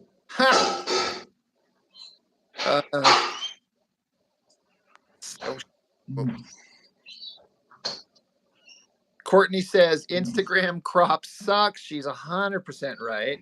D-Man says in his DC Comics universe, his characters all go to strip clubs. Okay. Who said that, Dean? How do I know it's D-Man? I just know. As soon as I see the comment, I'm like, I know who wrote this. Okay, Comic says anything worth rendering is worth over rendering. Dan Goodwin says he over renders everything. Well, it's like a stylistic thing. There is definitely a trend, like especially like David. I got into David Finch for a while. Well, there's like a year where I was like, man, I want to be David Finch. I want to draw everything. I want to like cross-hatch everything into oblivion. And when you don't actually know how to draw, and you just cross-hatch, it's a very bad time. I mean, that's fair. You have to know why you're putting lines in a certain place, and that's true. You know. It's not even. I think why lines there, but you need to know form as well. Like that's the biggest thing I struggle with. Like I would put like a flat line. I've cross hatched like I don't generally use cross hatching now. I use a lot of hatching. So I'll use like rounded lines and I'll follow the form with one line. Sure. Very rarely I'll cross hatch because I tend to find it, even if you do it correctly, it can like flatten out the image a lot unless you really have a good understanding of like anatomy and stuff, which I don't on a lot of things. So it's like I think it can go really bad quite quickly. Yeah. For me, I mean, it depends how skilled you are, but I just think, I see it on a lot of other people's stuff, and that's what made me kind of stop. Was like people would do it, and I'm like, I don't know if I because it was like a popular thing, you know. Everyone wants to like that style is very popular, like a lot of people like it, and they obviously like emulate that. But I just couldn't do it. Yeah, it is the style that I think a lot of amateur artists can grab onto and think that it'll make their artwork look good by throwing a bunch of lines everywhere. But if you don't know what you're doing, like Antoine Dennison says, he's not trying to hate, but he's always felt Finch's line is a bit too heavy. He's definitely got a heavy, shadowy, crosshatchy, thick look for sure. Yeah, when you mean by like his line, like he's just putting too much rendering in it, or his actual line thickness is too heavy. I mean, I'm not sure what he might be meaning specifically, but when I see it, everything he does it feels like a heavy shadow on one side. And Yeah, that's what it's built around. Like it's like really high contrast, like mostly 1 point lighting. Like I think that's how he does it. yeah, And then he does have a really good knowledge of form, but at the same, like he's lucky he can move around the body so well. But if you say you can't do that dynamic pose, you just end up. I feel like you stiffen up the pose more and more and more, and it becomes like a statue. You know, like yeah, it can, um, yeah, it's hard to do right, but when you nail hmm. it, it's like, oh look, When you nail it, it's cool. But yeah, then you worry about it's like if you do that, say you become the best at doing, you do it and you do it awesome, you look like David Finch. You know what I that's mean? And there's already David Finch, and then like that's the other thing you come up against. You're like, oh, I look like David Finch, and it's like I think anyone looks like something, but I think the more influences you can have on your work, I think it's good because everything comes from somewhere. Like it's like impossible to be original. yeah, that's true. Well, I mean, it's not impossible. I guess some people are, No, but like I think it's just you just have more and more influences. You know, yeah, no, you're not wrong. I agree with you. like I try to draw like Rob, and it just doesn't work. No one wants to draw like me. Who wants to draw fast and actually like have books put out and actually get work done and actually have a following? Yeah, not me. That seems horrible. Yeah, uh, man. he says Finch spots his shadows first and then renders out after, so it could be super line and crosshatch heavy. Yeah, that sounds right. Mm. And Antoine adds to it. He says, I think his rendering is fine, but the lines are very heavy, not delicate or subtle. I see what he's saying. Yeah, like it definitely in his woman is when it hits him, I think, because it's like you end up with this kind of like bony looking, like, and because he draws his woman like really thin as well. So I'm like, man, they just end up looking like, man, they need to eat a sandwich or something, you know? I That's my liked whole thing. Finch when he first started over at Top Cow on Cyberforce way back in the day, but then as he progressed, I remember picking up some of his much later Marvel work, and I was just like, some Mm, X-Men work, and I'm like, I am done looking at this guy's work. It drove me nuts. I actually got to like I don't want to say I hated it, but I just couldn't stand it. I got so sick of his work. And then he progressed even more and got better. And now I like his stuff very much. But there was a time when I was like, I cannot stand this guy's work. I cannot look at it anymore. mm. So Yeah, he's funny because I watched a lot of his streams, like while I'm drawing and stuff. 'Cause I think he's like a really nice guy. Like I like watching his process, like oh yeah. and just learning about how he does it, and then. But yeah, there'll be a lot of time where he'll draw a figure, and I'm like, okay, I would have stopped here. Like that looks good, and he's even talked about that. Like I'm sure you probably watched the video where he's like, he feels like he has an expectation now. Like he's like, I could stop here. Like this looks good. Like it's not too heavily rendered. But I think in his mind, like his kind of customers and fan base have an expectation that it's going to look like a fully rendered David Finch piece. So I feel like he kind of feels like obligated to do that.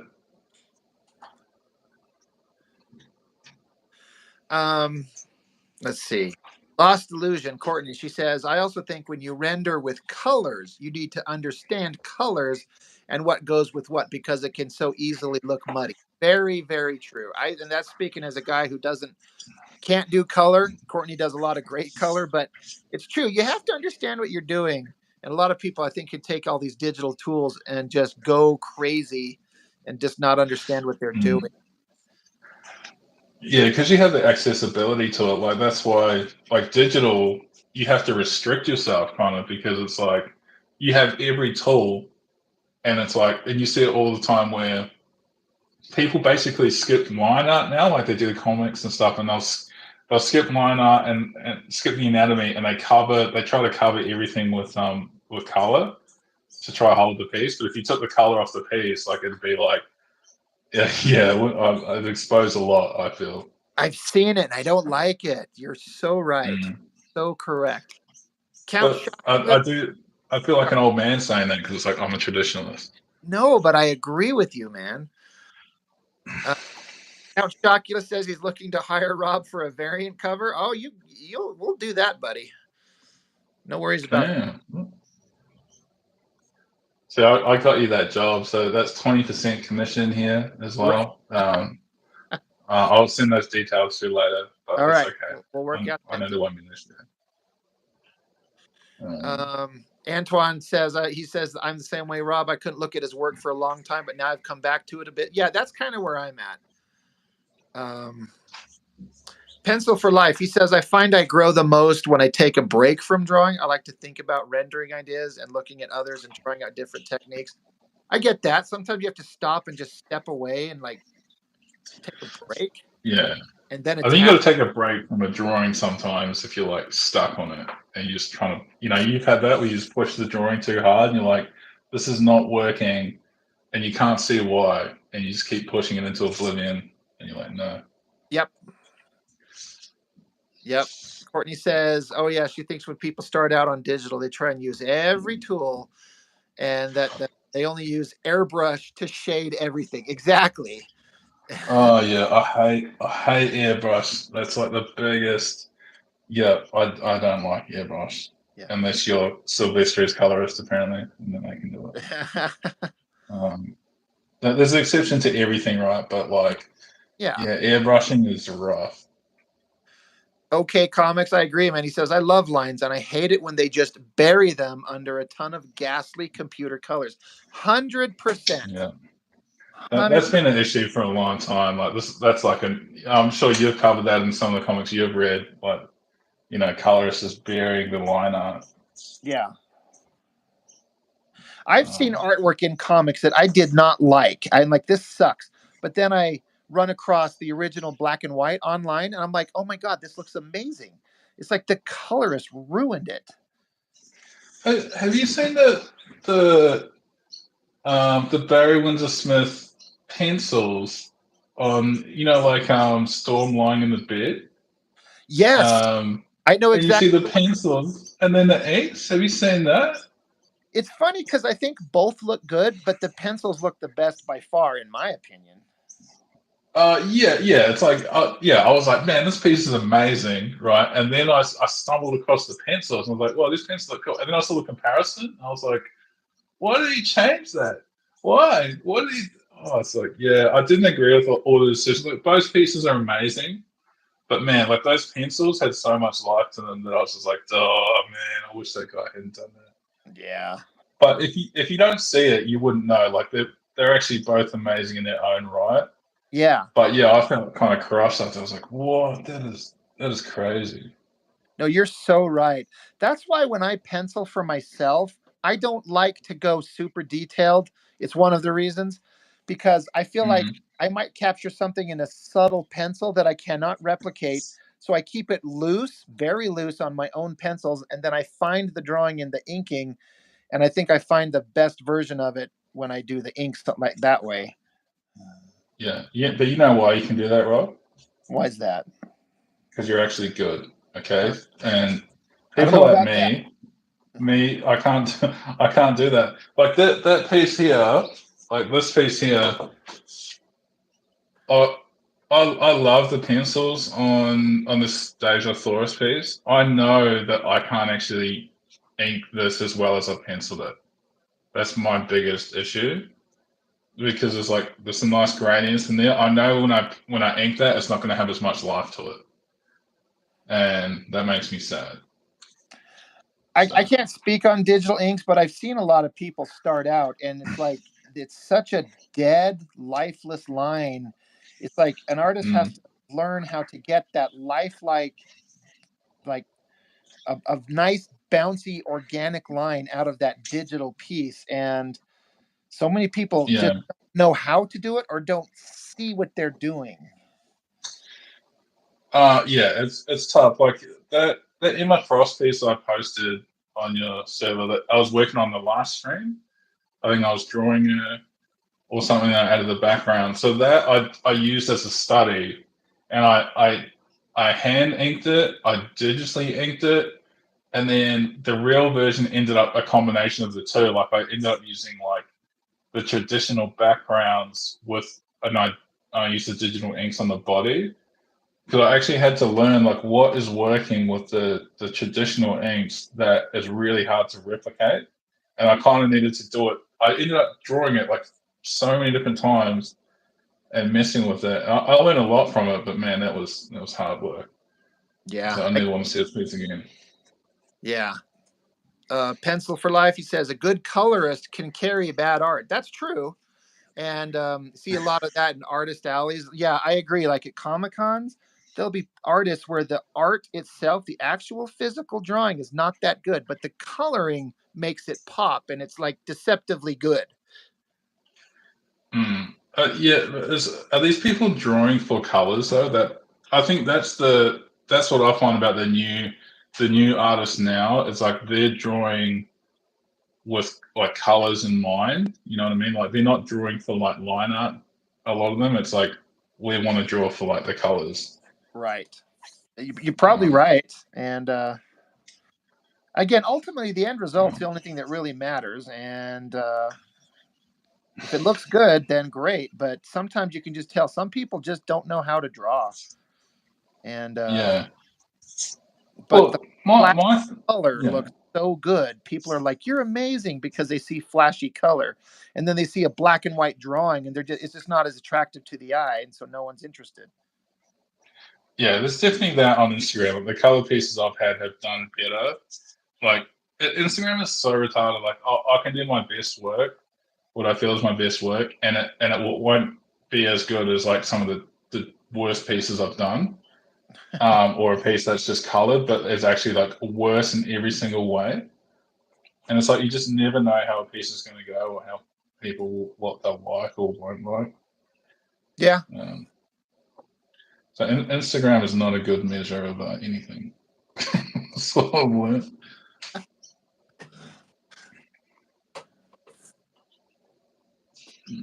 Antoine says some artists see the colors as part of the completion process, whereas I always like to see the inked page as the definite state of completion, something that should stand alone. I 100% agree. That is me.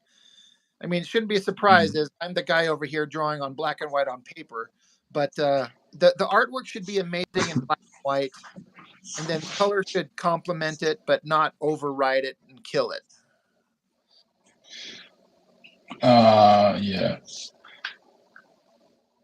I think it's just the difference now. But my whole take on it from when I started drawing, because I started drawing really late. I was 25 or 26 before I even started drawing, and then and my thing was it was like okay, I have to learn somewhat fundamentals before I can even like. There's no point me learning to color if I can't draw something. Right. But if I can't draw a face, and it's like there's no point learning 3 different things like how to ink, or I mean I did actually learn to ink and pencil at the same time. That's the one thing I tried to do, but everything else, like I was like, even digital, I left off for way too long. I purposely left off because I was like, it's too much to learn, and I felt like it would just hinder me in the long run. Yeah, I get you. But you're lucky you had less distractions, Rob. Okay, you come from an era we had a fax machine. That's it. Right. Pencil for Life says before he leaves, he says I should get Kevin Sharp to do a cover or some pinup art for your book. He's a huge He-Man fan and is super approachable. I've seen his work. I don't know anything about him, so I was be like, this guy wouldn't be interested in doing anything for my stupid fan comic, but I don't know if he's approachable. Maybe I should try it and just see. That would be interesting. So you've done all the covers for your books, yeah? Oh yeah. I've left that till last on purpose on mine because I wanted to be able to draw every character as well as I can. So I figured if I leave that till last, then I can hopefully draw the best versions because all 3 characters are going to be on the cover. Is my idea, and I was like, okay, I want to be able to draw the best versions of them. And if I leave that till last, I can try to take my time with it. I get that. That makes 100% sense. Yeah. For this current book, I actually did the cover first because I come up with what I thought is a good idea, and it's a ripoff. It's an homage to an issue of classic X-Men. I'm just ripping off that design. So I did that Mm. first, very first thing before I did any page. I had the cover done, as opposed to the last one I did. I had to sit around and go, I don't know what to do. So it took me forever to come up, and it was the last thing I did. Okay, yeah. Yeah, I mean, you can't always choose how some stuff works out. Sometimes you just get an idea for, like, a page or something, or like I've had my cover idea for months, and I know like what I'm probably going to do, and I purposely haven't drawn it because I'm like, I want to wait and kind of just really take my time on it, make it like, because it's kind of got to be the best part, that the pressure's on for that piece, Yep. So, and then that's probably the one piece that'll be colored as well. Pencil for Life. He says he'll ask him for me. He might be interested. Let me know. Well, thank you. That would be awesome. I appreciate that. Then, if he says he's interested, then I have to explain to him what this nonsense is that I'm doing. And that'd be fun. So that's good.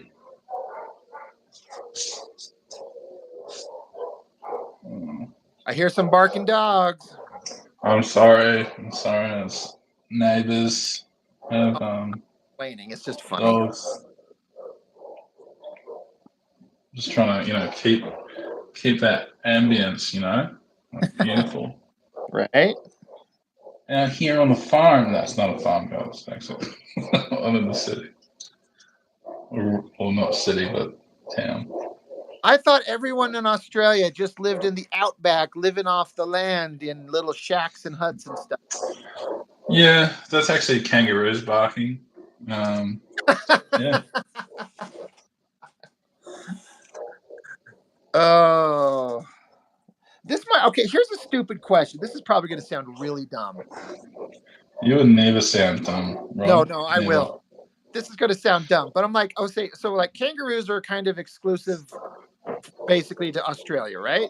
Like that's it's not by choice. That's just that's how it ended up. Like we tried to get those buffalo that you guys have got, but no, it didn't work out. Didn't work. So here's my question: Is the kangaroo an animal that ever gets slaughtered for food? Yeah, people eat them. Yeah, you can get it as pet food. Like, so, yeah, you go to a restaurant and get like a Roo burger or something like that? Is that a thing? I'm sure there's probably some places who have it, but yeah, you can go buy it. Like, I wouldn't say it's everywhere, but certain supermarkets will have it, so you can buy kangaroo. And yeah, so it's not, they're not like a protected species or anything. They're just like, not a lot of people would eat it. Like, it's not like a normal thing because it's Right. like, but yeah, you can definitely get it, or you can get like kangaroo dog food for your dog. Oh, really? Yeah.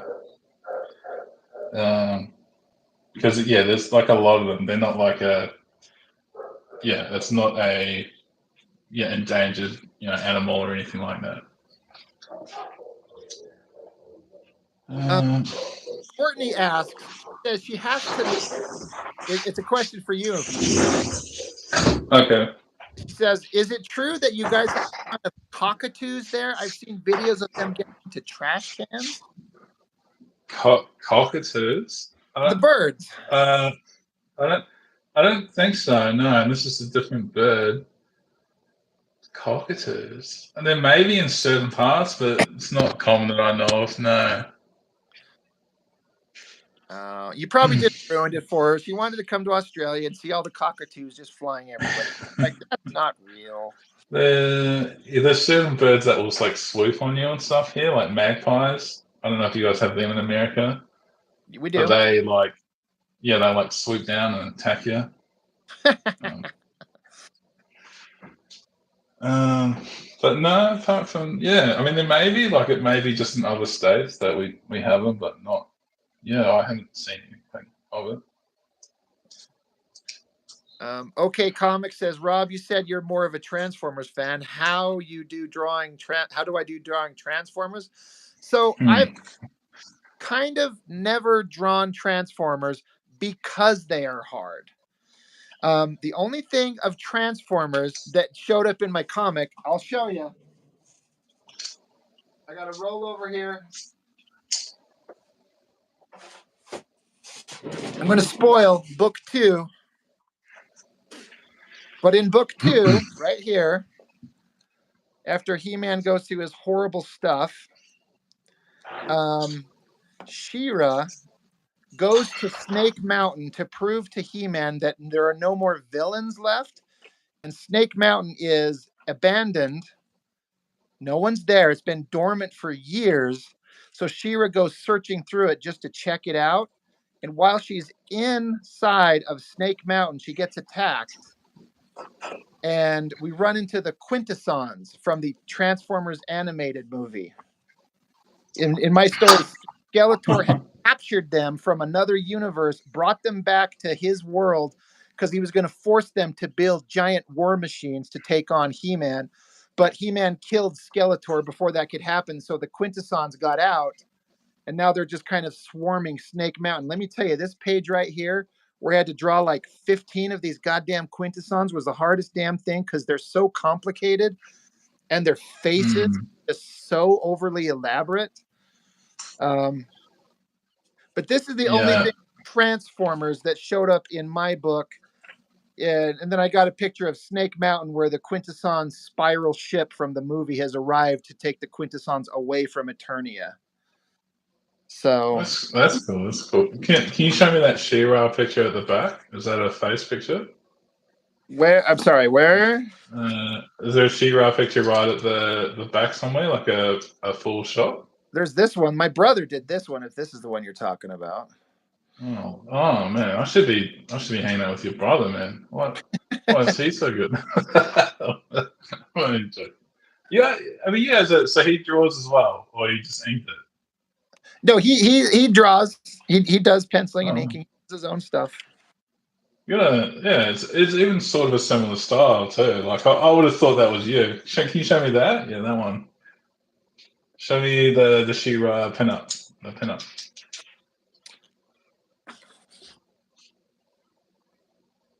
The pinup from earlier. Oh, I mean, it's not a pinup. There's just a splash page.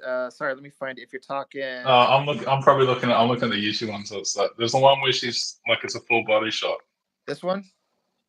Yeah, that's it. So she's standing in front of. There's what 3 panels on that page? There's Or 4 is it panels. 4? Just the idea is that she's searching Snake Mountain. So I've got her going through different parts of Snake Mountain itself, down these stairs. But then there's just a big single shot of her as she's walking through, looking for stuff. How hard is it to fit that sword on a page? Like to get a pose with a sword and fit it all on. It's so hard. Just tricky, kind of considering composition before you start drawing it. And I just hate drawing that sword anyway because it's got a lot of like soft curves. It's Details. not straight blade, so Okay. tricky. What do you reckon her best? If I draw her, what outfit do you reckon is the best? Like what incarnation would you recommend? Because I don't know. I like her design, the designs I have seen, but I mean, her iconic cartoon design is kind of the best, but even I have changed it because I don't like it that much. So I kind of altered it even in my own comic to look more armor plated in places. So, yeah. Okay, Comic says Filmation backgrounds. You're right. You saw that. That's a good eye. Let's see. I feel like I think the real answer to drawing a Transformers comic is it would be a shit ton of work because it's all perspective, and you can't fake it. So it would have to be to do it correctly. You have to draw a perspective grid on like every page. Like Daniel Warren Johnson, he's done the new Transformers, which is like the highest selling, I think, comic book this year or something, or last year. It was the #1. And like he's like crazy good with perspective. It doesn't look like it, but yeah, I would say no. If I was like really good and I was like, hey man, do you want to do a Transformers or Conan? I'd be like Conan. Me too. Conan. I have a Transformer story no. I would like to tell, but I'd have to hire somebody else that can draw that shit. No. I had these guys approach me and they're like, "Oh, we need a comic artist. We want to have like a 5-page short comic." And it was like, oh, "Okay, that sounds cool." It was like a board game thing. And in my head, I'm thinking, "Oh man, that's gonna be cool." It's like fantasy, like, um, yeah. I'm like, "Okay, that sounds cool." Like, what are the? Have you guys got the designs? Like, yeah, we've got the licensed designs. I'm like, "Okay, cool." And they sent me the designs, and it's like robots, armored robot. I'm like, no, I can't. I'm like, this will drive me insane, and it will take me a year to do. I'm like, I was like, I'm like, thank you, but no, like, you need someone who's crazy good with perspective, and like, because it's so different from the human form. Like, I feel like you're either that way inclined, and you love drawing. Like, if you love drawing tanks and cars and stuff, that's the sort of stuff you want to draw. Yeah. And there's artists that, like, you can see this artist that's what they do, and I'm like, no, that's the last thing I want to draw. Yeah. It would be difficult. Mm. Yep. I had to draw a pickup truck in my comic, and every scene there's a pickup truck, and I was like, oh, I hate this. Yeah. And I even chose like a pretty simple one, but I was like, I can't help but try to do the detail and stuff on it, and it just buries me down for like an hour. Yeah. I love vehicles, in my pop culture fiction, but I can't draw them. And He-Man has a world Mm. full of crazy, awesome vehicles, and I've intentionally left them out of almost everything. Yeah, I can't blame you there. Like, um, yeah, it's not fun. Like, it's not like, yeah, drawing like a super cool, figure like that. Like, that's exciting. Yeah, I want to draw this energetic figure. Getting that, like, the challenge of that's cool. It's like there's like an emotional aspect, but if you draw a car, it's like, this is just going to be a car, and then it's like someone's going to look at that car for like 10 seconds and be like, yep, Right. that's a car. Yeah. Mark Domowitz is saying, I drew an impressive motorcycle in Ghost Agents. Well, I only had to draw it like once, sort of twice.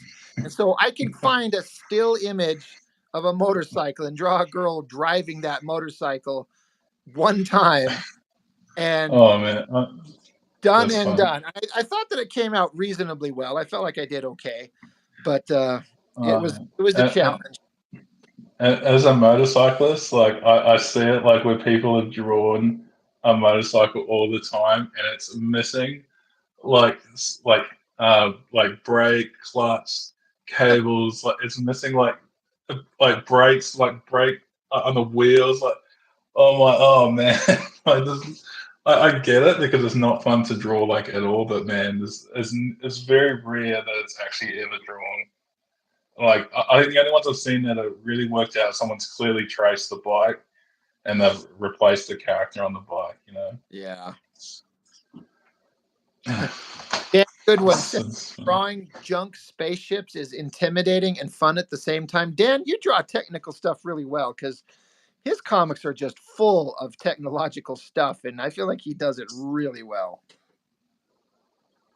I read. I didn't read all of your comic, Mark. I read a decent amount. I was trying to read it at work, which is not ideal. Have you read Mark's comic? Well, I read, but yeah, it's pretty trippy, like full dystopian, futuristic stuff.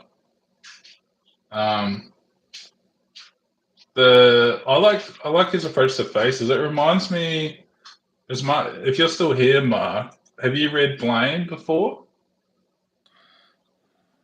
It's like I'm thinking of the right. It's like a dystopian manga.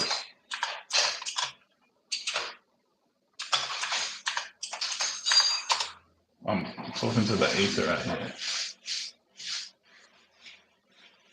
here. Okay. Okay, Comic says when in doubt, just draw the Akira bike. Dude, that is funny. Have you seen all the homages to the Akira bike and like every single animation with a motorbike? And they did there's like the Akira bike slide where it slides away from the camera sideways. Yep. There's just a compilation of like every single animator that's done it. I've seen that, yes. No, you can't get rid of the car later. Yeah. Yeah, Count Chocula is that the independent comic Rob reviewed. If you're talking about the one that was called was it Unsettling? God damn it, Mark, remind me. I've got it right behind me. It's like a big magazine. It's Mark's book and that big long story of that sci-fi futuristic stuff. Upsetting, yeah, unsettling, upsetting. Jesus, really good book. Yeah, absolute work of genius. You know, I went on and on and on about it in my review because I had never seen anything like that from all the independent stuff people have sent me. I've gotten tons of great stuff, but holy crap, did that one stand out just for the whole magazine like look. It was so cool. Yeah, Mark. So yeah, your comic reminded me a lot of that guy's work from Blame, like the faces and then kind of the approach to the technology and stuff. I haven't read it all either of Blame, but yeah, it kind of had that same sort of vibe. See it, Mark. Nicest guy. Yeah, Mark's just kind of Mark's a humble guy, but holy shit, I feel like I think he's a secret genius and he's just kind of hiding it from us because he doesn't want to. I think he's too overqualified to be around us. There you go. He's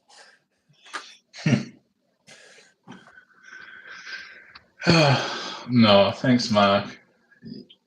I look forward to you reading my book too for the low price of $9.95. All right, Kickstarter coming soon. I'm joking. I actually don't know what I'm doing yet, but thank you. I guarantee you'll be getting a copy.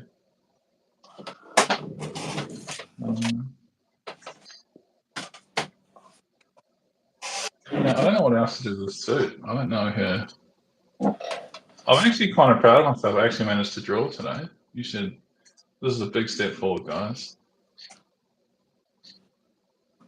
What's that you were saying? Sorry, I missed that. That I actually managed to get some drawing done today. Actually, like.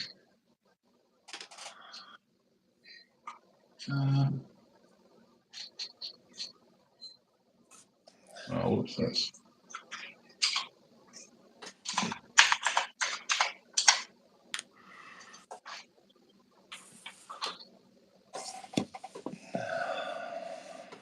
What else is on here?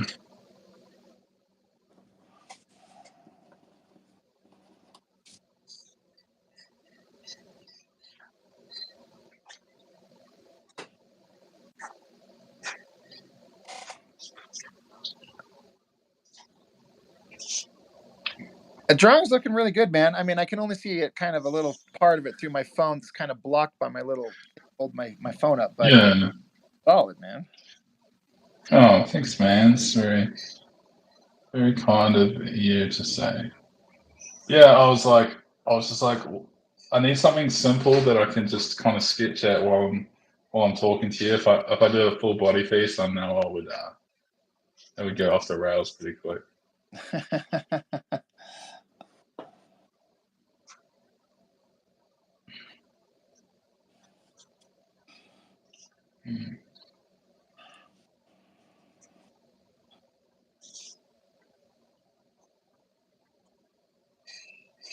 Oh,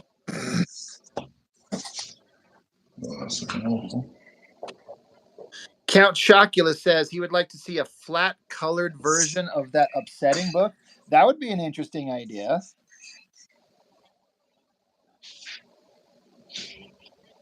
That would be fun. We got a user on here, Nathan, with the big long number name, but he's asking whereabouts in Australia are you? Hello, Mr. Bot. I am from Brisbane. I'm assuming it's like another Australian with a very memorable name. Yeah, Brisbane. I'm the only comic artist in Brisbane. You've got to just. I say that because I haven't met any other comic artists from Brisbane.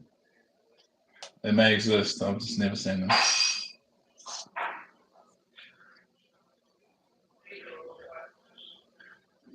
I have a lot of copies of Count Chocula in there. I'm in Australia, trust me, you do not want to see the posters cost to this country. It is absurd. I just mailed a package out today. I had a guy buy all 5 copies of my book, and he's in Canada. I didn't realize that the shipping would be $45 freaking dollars. Oh yeah, it's like crazy. I've tried to order like just like paper from America, like comic paper, and it's like unless I'm going through Amazon, it's ridiculous. Like it would cost me more to just get the paper, or even comics from America. Like it's so tough.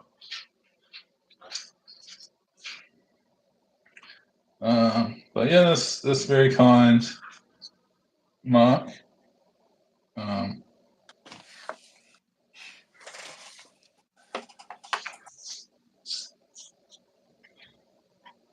Let's get some David Finch action in here.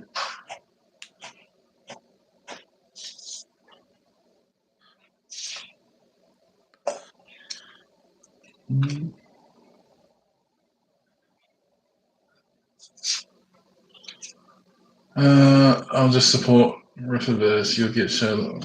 Yeah. Isn't that guy already a millionaire? So I feel like I should support someone who doesn't have $1 million already.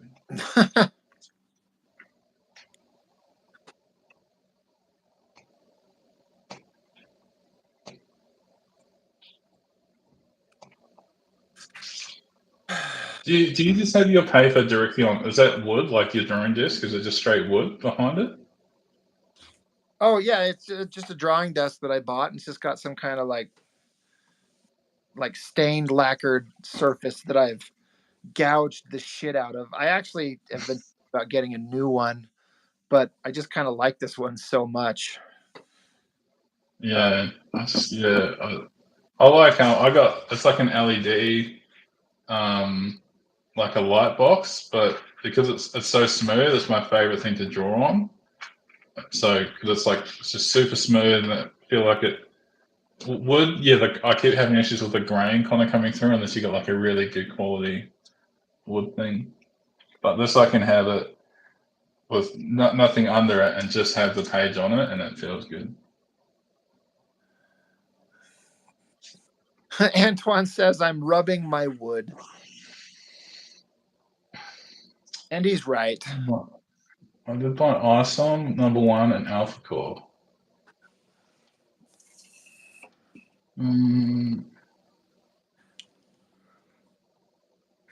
See, all your fans are just too nice, man. Too nice of people.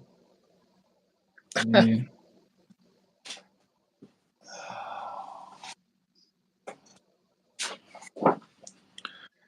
Elliot Fernandez. I don't know who Elliot Fernandez is. Sorry, D-Man.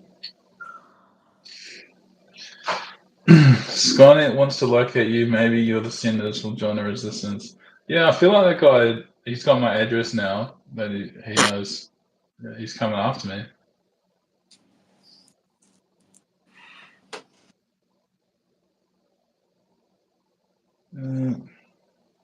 Is Alpha Core the same guy, or is it a different guy? I've never heard of Alpha Core.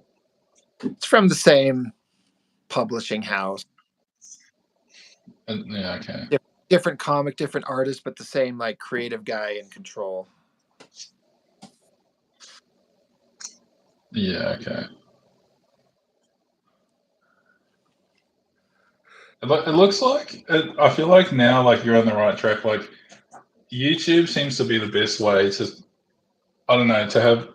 There seems to be like proper fans you can kind of get in contact with on YouTube to build a following with. Whereas, I really don't see that anywhere else, like on Instagram and stuff like that. You just can't seem to get that same connection.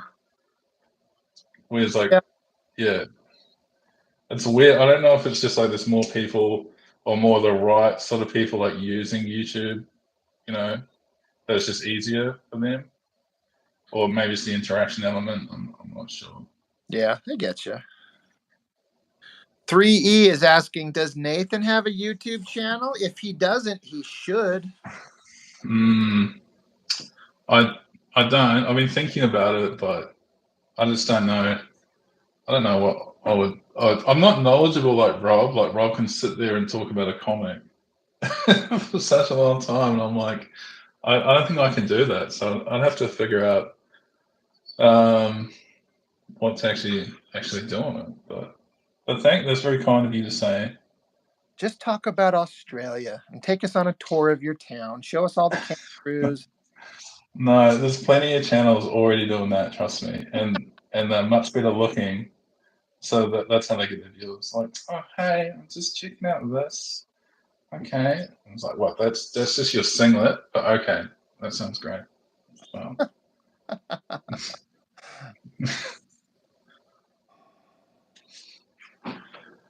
Epinos has worked on Marvel and DC. I follow on Instagram. I'm a dip and drop back in with my art account. Okay, this could be a big artist right here. I wonder who it is. Are you Australian person?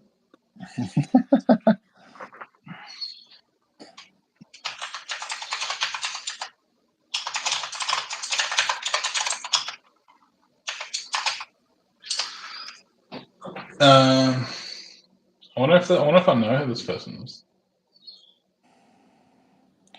You what? It'd be funny if I actually knew who this person was, because they do art. Oh yeah, you're like, oh, it's this person. I feel like.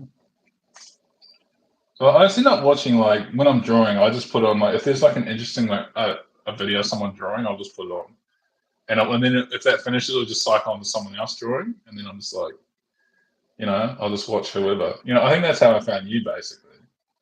I was like, oh, this guy, man, he knows what he's talking about, man.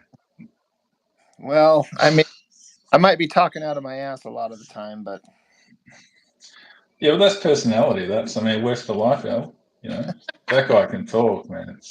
That guy, I think I've tried listening to it. He's got a podcast like on Spotify and stuff. Yeah, I listened to it. Man, he like snorts coke or something before he can just go. Man, I'm like, is that you writing X-Men '97? Is that you doing the script, Rob? Because man, he's going all in. I say that as a joke, but you know what I mean. He's got so much energy, man. Oh. He's known for, back in the day, the basic word out in the universe was that he was high on cocaine when he was younger and super wealthy. So it's not unbelievable. I'm sure it's not the case now, but well, I think he's learned that he doesn't need it, man, because he's just that, he's that cooked. Like he's got the energy, man. Yeah. IQ stickers. Is this the guy that had the bot number? I'm Australian from SA originally, but lived in Melbourne most of my life. I'm not much of a comic artist, though. I do street art and stickers. Okay. Well, that's cool. Does that mean he's walking around spray painting innocent trains?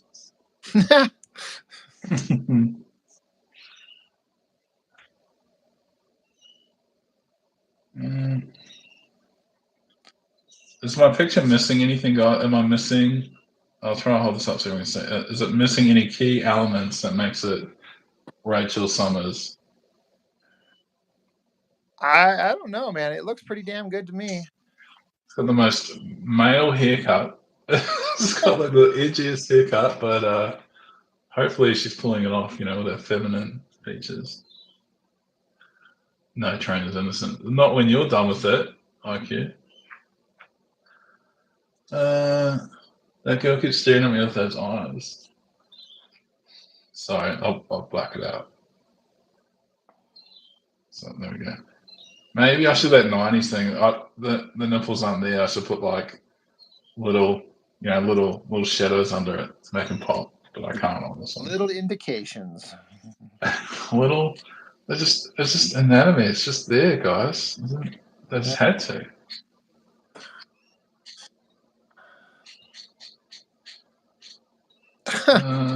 You sticker. I think "Oh, train is innocent." That's hilarious. I joined. Are you on the Jim Lee fan group on Facebook? I think because I joined one and it said you're in it. I was like, oh look at this guy. He's in here too. Look at us being both fans of Jim Lee. But maybe it wasn't by the lack of reply I'm getting there. Are you talking to me? Yeah. Oh, I thought you were. Sorry, I thought you were asking. Sorry. No. There's no one else in here to talk to. It's just you. I thought you were asking a question of the viewer there. No. I think I'm part of the Jim Lee fan group, or at least one of them. Yeah, there's probably several. I think it's one that I guess actually now I don't know for sure. Sorry. I follow one of them. Yeah. I'm sure I saw your little name in there. I was like, oh look, famous.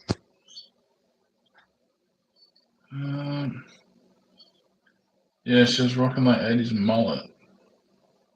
Had a rat tail. Well, fortunately, I cannot see the behind this character, so you cannot see a rat tail today. I can't see any picture. Oh yeah, I do see one. Yeah, she has like a ponytail thing. Remember when the Liefeld thing, when everyone had that like little attached ponytail, regardless of how short their hair was at the front? Yep. And then he would leave it off. That was some good times. Yep. It's good. It's just another reason to love it. You go, oh, it's so good.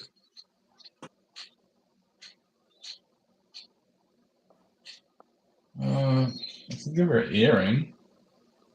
I don't know.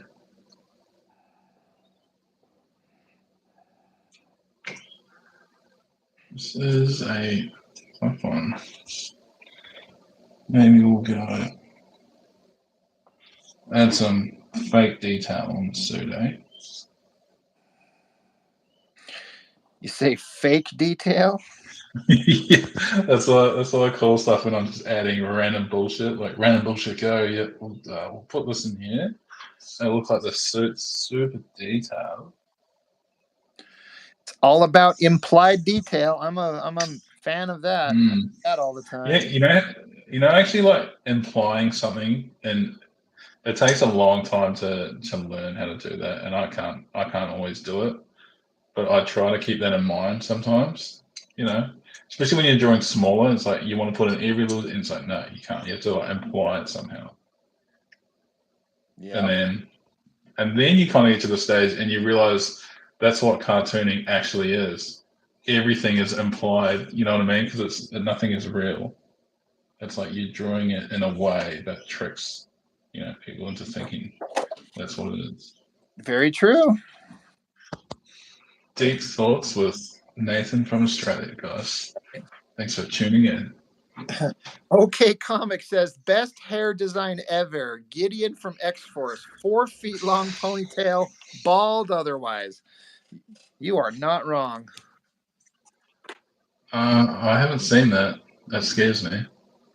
How can you not? What was that big red dude? What's the big red guy from Savage Dragon called on the Freak Force? Barbaric. Shoes, and then they made the side. Yeah, his name's Barbaric.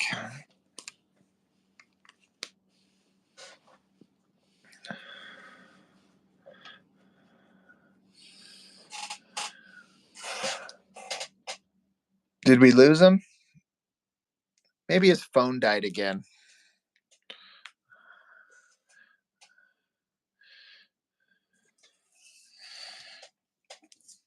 That or Australia is under attack.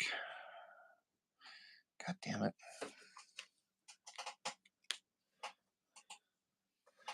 Starfire probably has the best hair, legit. That's true. That's fair.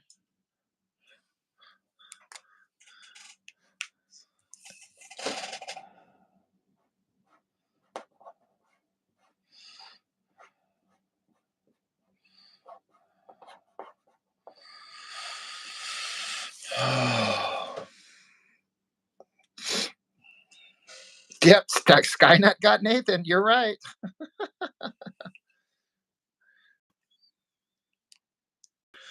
Antoine Dennison asking me if I've read Invincible. I've been picking up Invincible since when it was being published, since issue 6 or something like that, 6, 7, 8.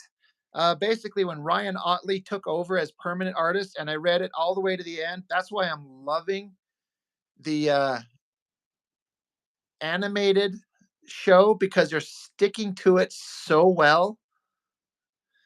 I think that I love the animated show because they're sticking to the cartoon. But yeah, Invincible is a fantastic comic because they take all these superheroic tropes and concepts and stories, but Kirkman does some really different stuff with them, takes them in directions that you never expect. Kind of like what I say about Savage Dragon.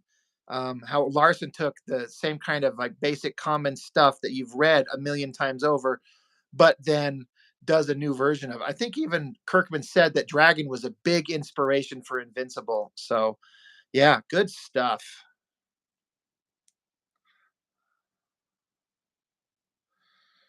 Good stuff.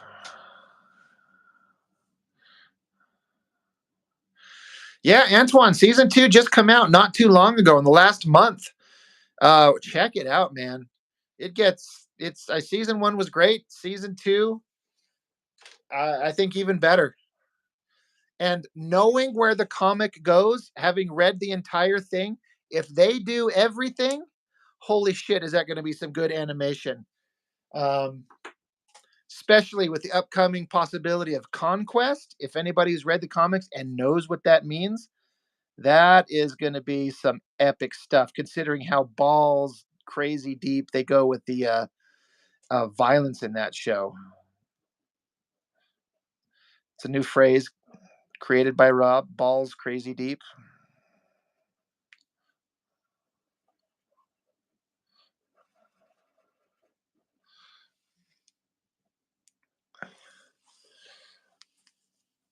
Yeah, when you mentioned Savage Dragon, you kind of saw that as proto Invincible with the colorful characters. 100%, like I was saying, Kirkman has said Invincible was inspired very heavily by Savage Dragon. Kirkman loves Eric Larson's work on that, and so it's kind of validating. Yeah, Conquest and Battle Beast, hell yeah. Battle Beast is so great, especially if you know where he ends up by the end of the series, kind of what happens to him. Man, Kirkman he knows how to give us the goods. Mark, you talking about Invincible, the animated, or the comic, or both?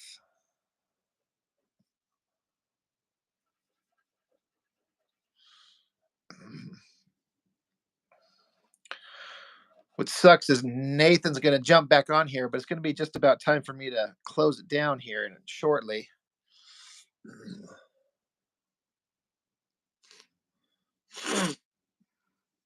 Antoine, balls deep. That's where they went in the Lord of the Rings, right? Yeah, they went to balls deep.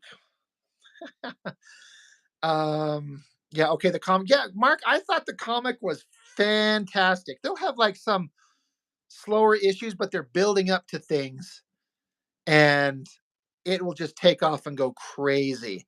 Okay, comics, you say, and the Anissa fight, if you know what I mean. I bet you they don't do that. They would be chicken shit cowards if they don't do that, but I bet that they don't. And it'll be kind of disappointed if they don't do that due to concern over the subject matter. They can show all this horrific violence, but not show that. Bunch of chicken shits. But I bet they don't do it.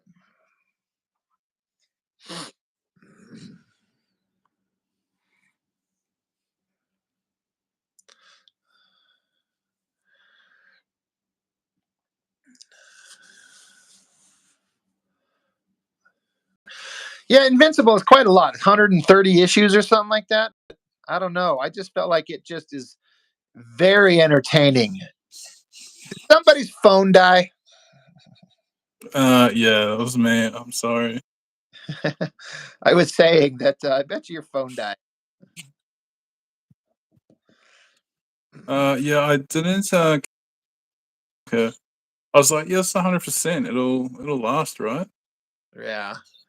I always turn my phone on low power mode, and then I've actually even got it plugged in right now. It's been plugged in the entire time because it's easy to lose track of it. Like just stop thinking about it and it craps out on you. Yeah.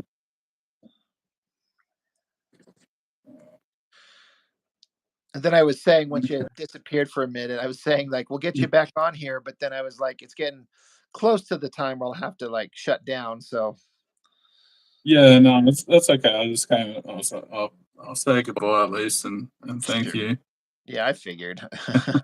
But as soon as it went dead, I'm like, oh, his phone ran out of power. I But- bet you. Got a piece finished, so it's productive as well.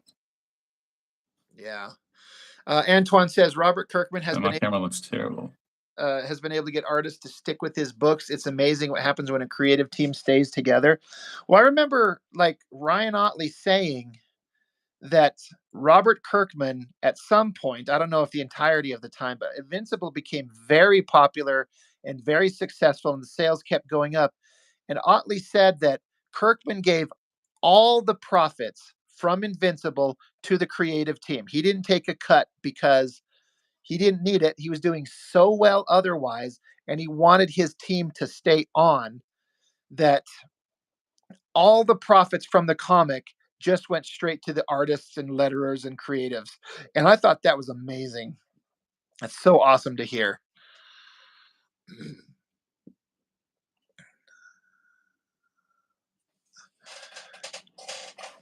Yep. You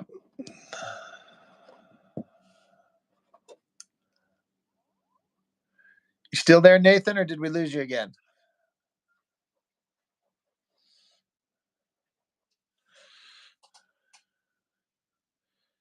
Oh yeah, all right. He died again. All right. Well, it's all right. Yeah, it was going to shut down here pretty quick anyway, or in a few minutes or whatever. But yeah, I think Robert Kirkman's a really legit guy. I don't like everything he's done, but I think he loves the comics medium. He means to do well. He tries to do well, and he takes care of his creative teams.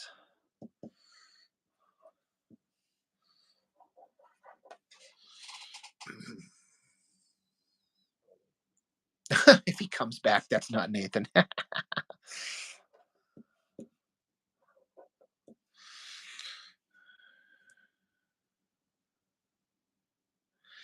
You guys have talked me into. I might need to check out this Skybound Transformers stuff.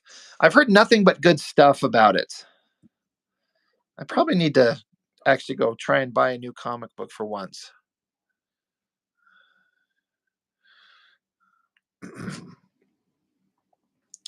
I think Otley's pretty damn good off. I know that because he lives in Utah, where I live, and he's a part business owner in like a restaurant.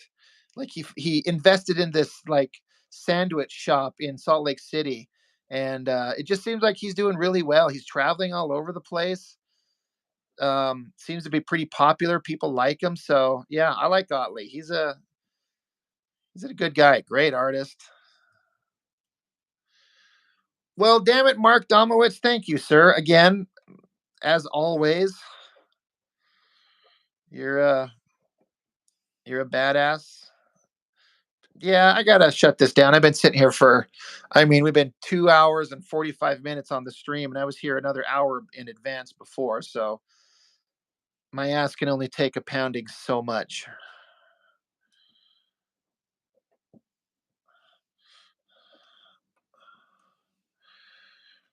Do Freak Force? I have like issue 1 of Freak Force. I think I could definitely review that one.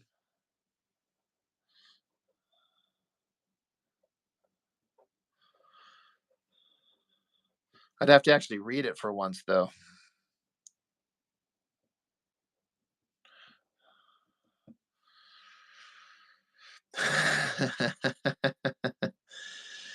Oh, D-Man Otley drew Spider-Man. When he left Invincible, he drew Amazing Spider-Man for a whole bunch of issues. Okay, comics, you're welcome for the mental picture. You betcha. That's what I'm here for.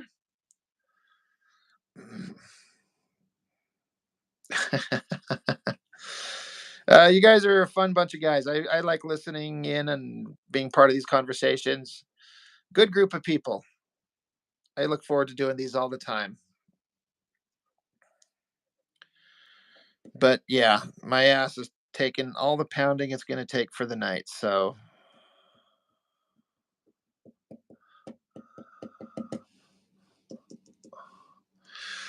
all right, everybody, you're all awesome. I appreciate it. Antoine, D-Man, Mark Riddell, Domowitz, OK Comics, Manline, Cower drops in right as we're about to be done. But thanks for stopping in. And yeah, anybody else that's out there watching, thank you. Appreciate it very, very much. I got this thing mostly inked, so my page a day goal is at least secured for the day. Whew. All right. All right, guys. I'll see you next time. Thank you.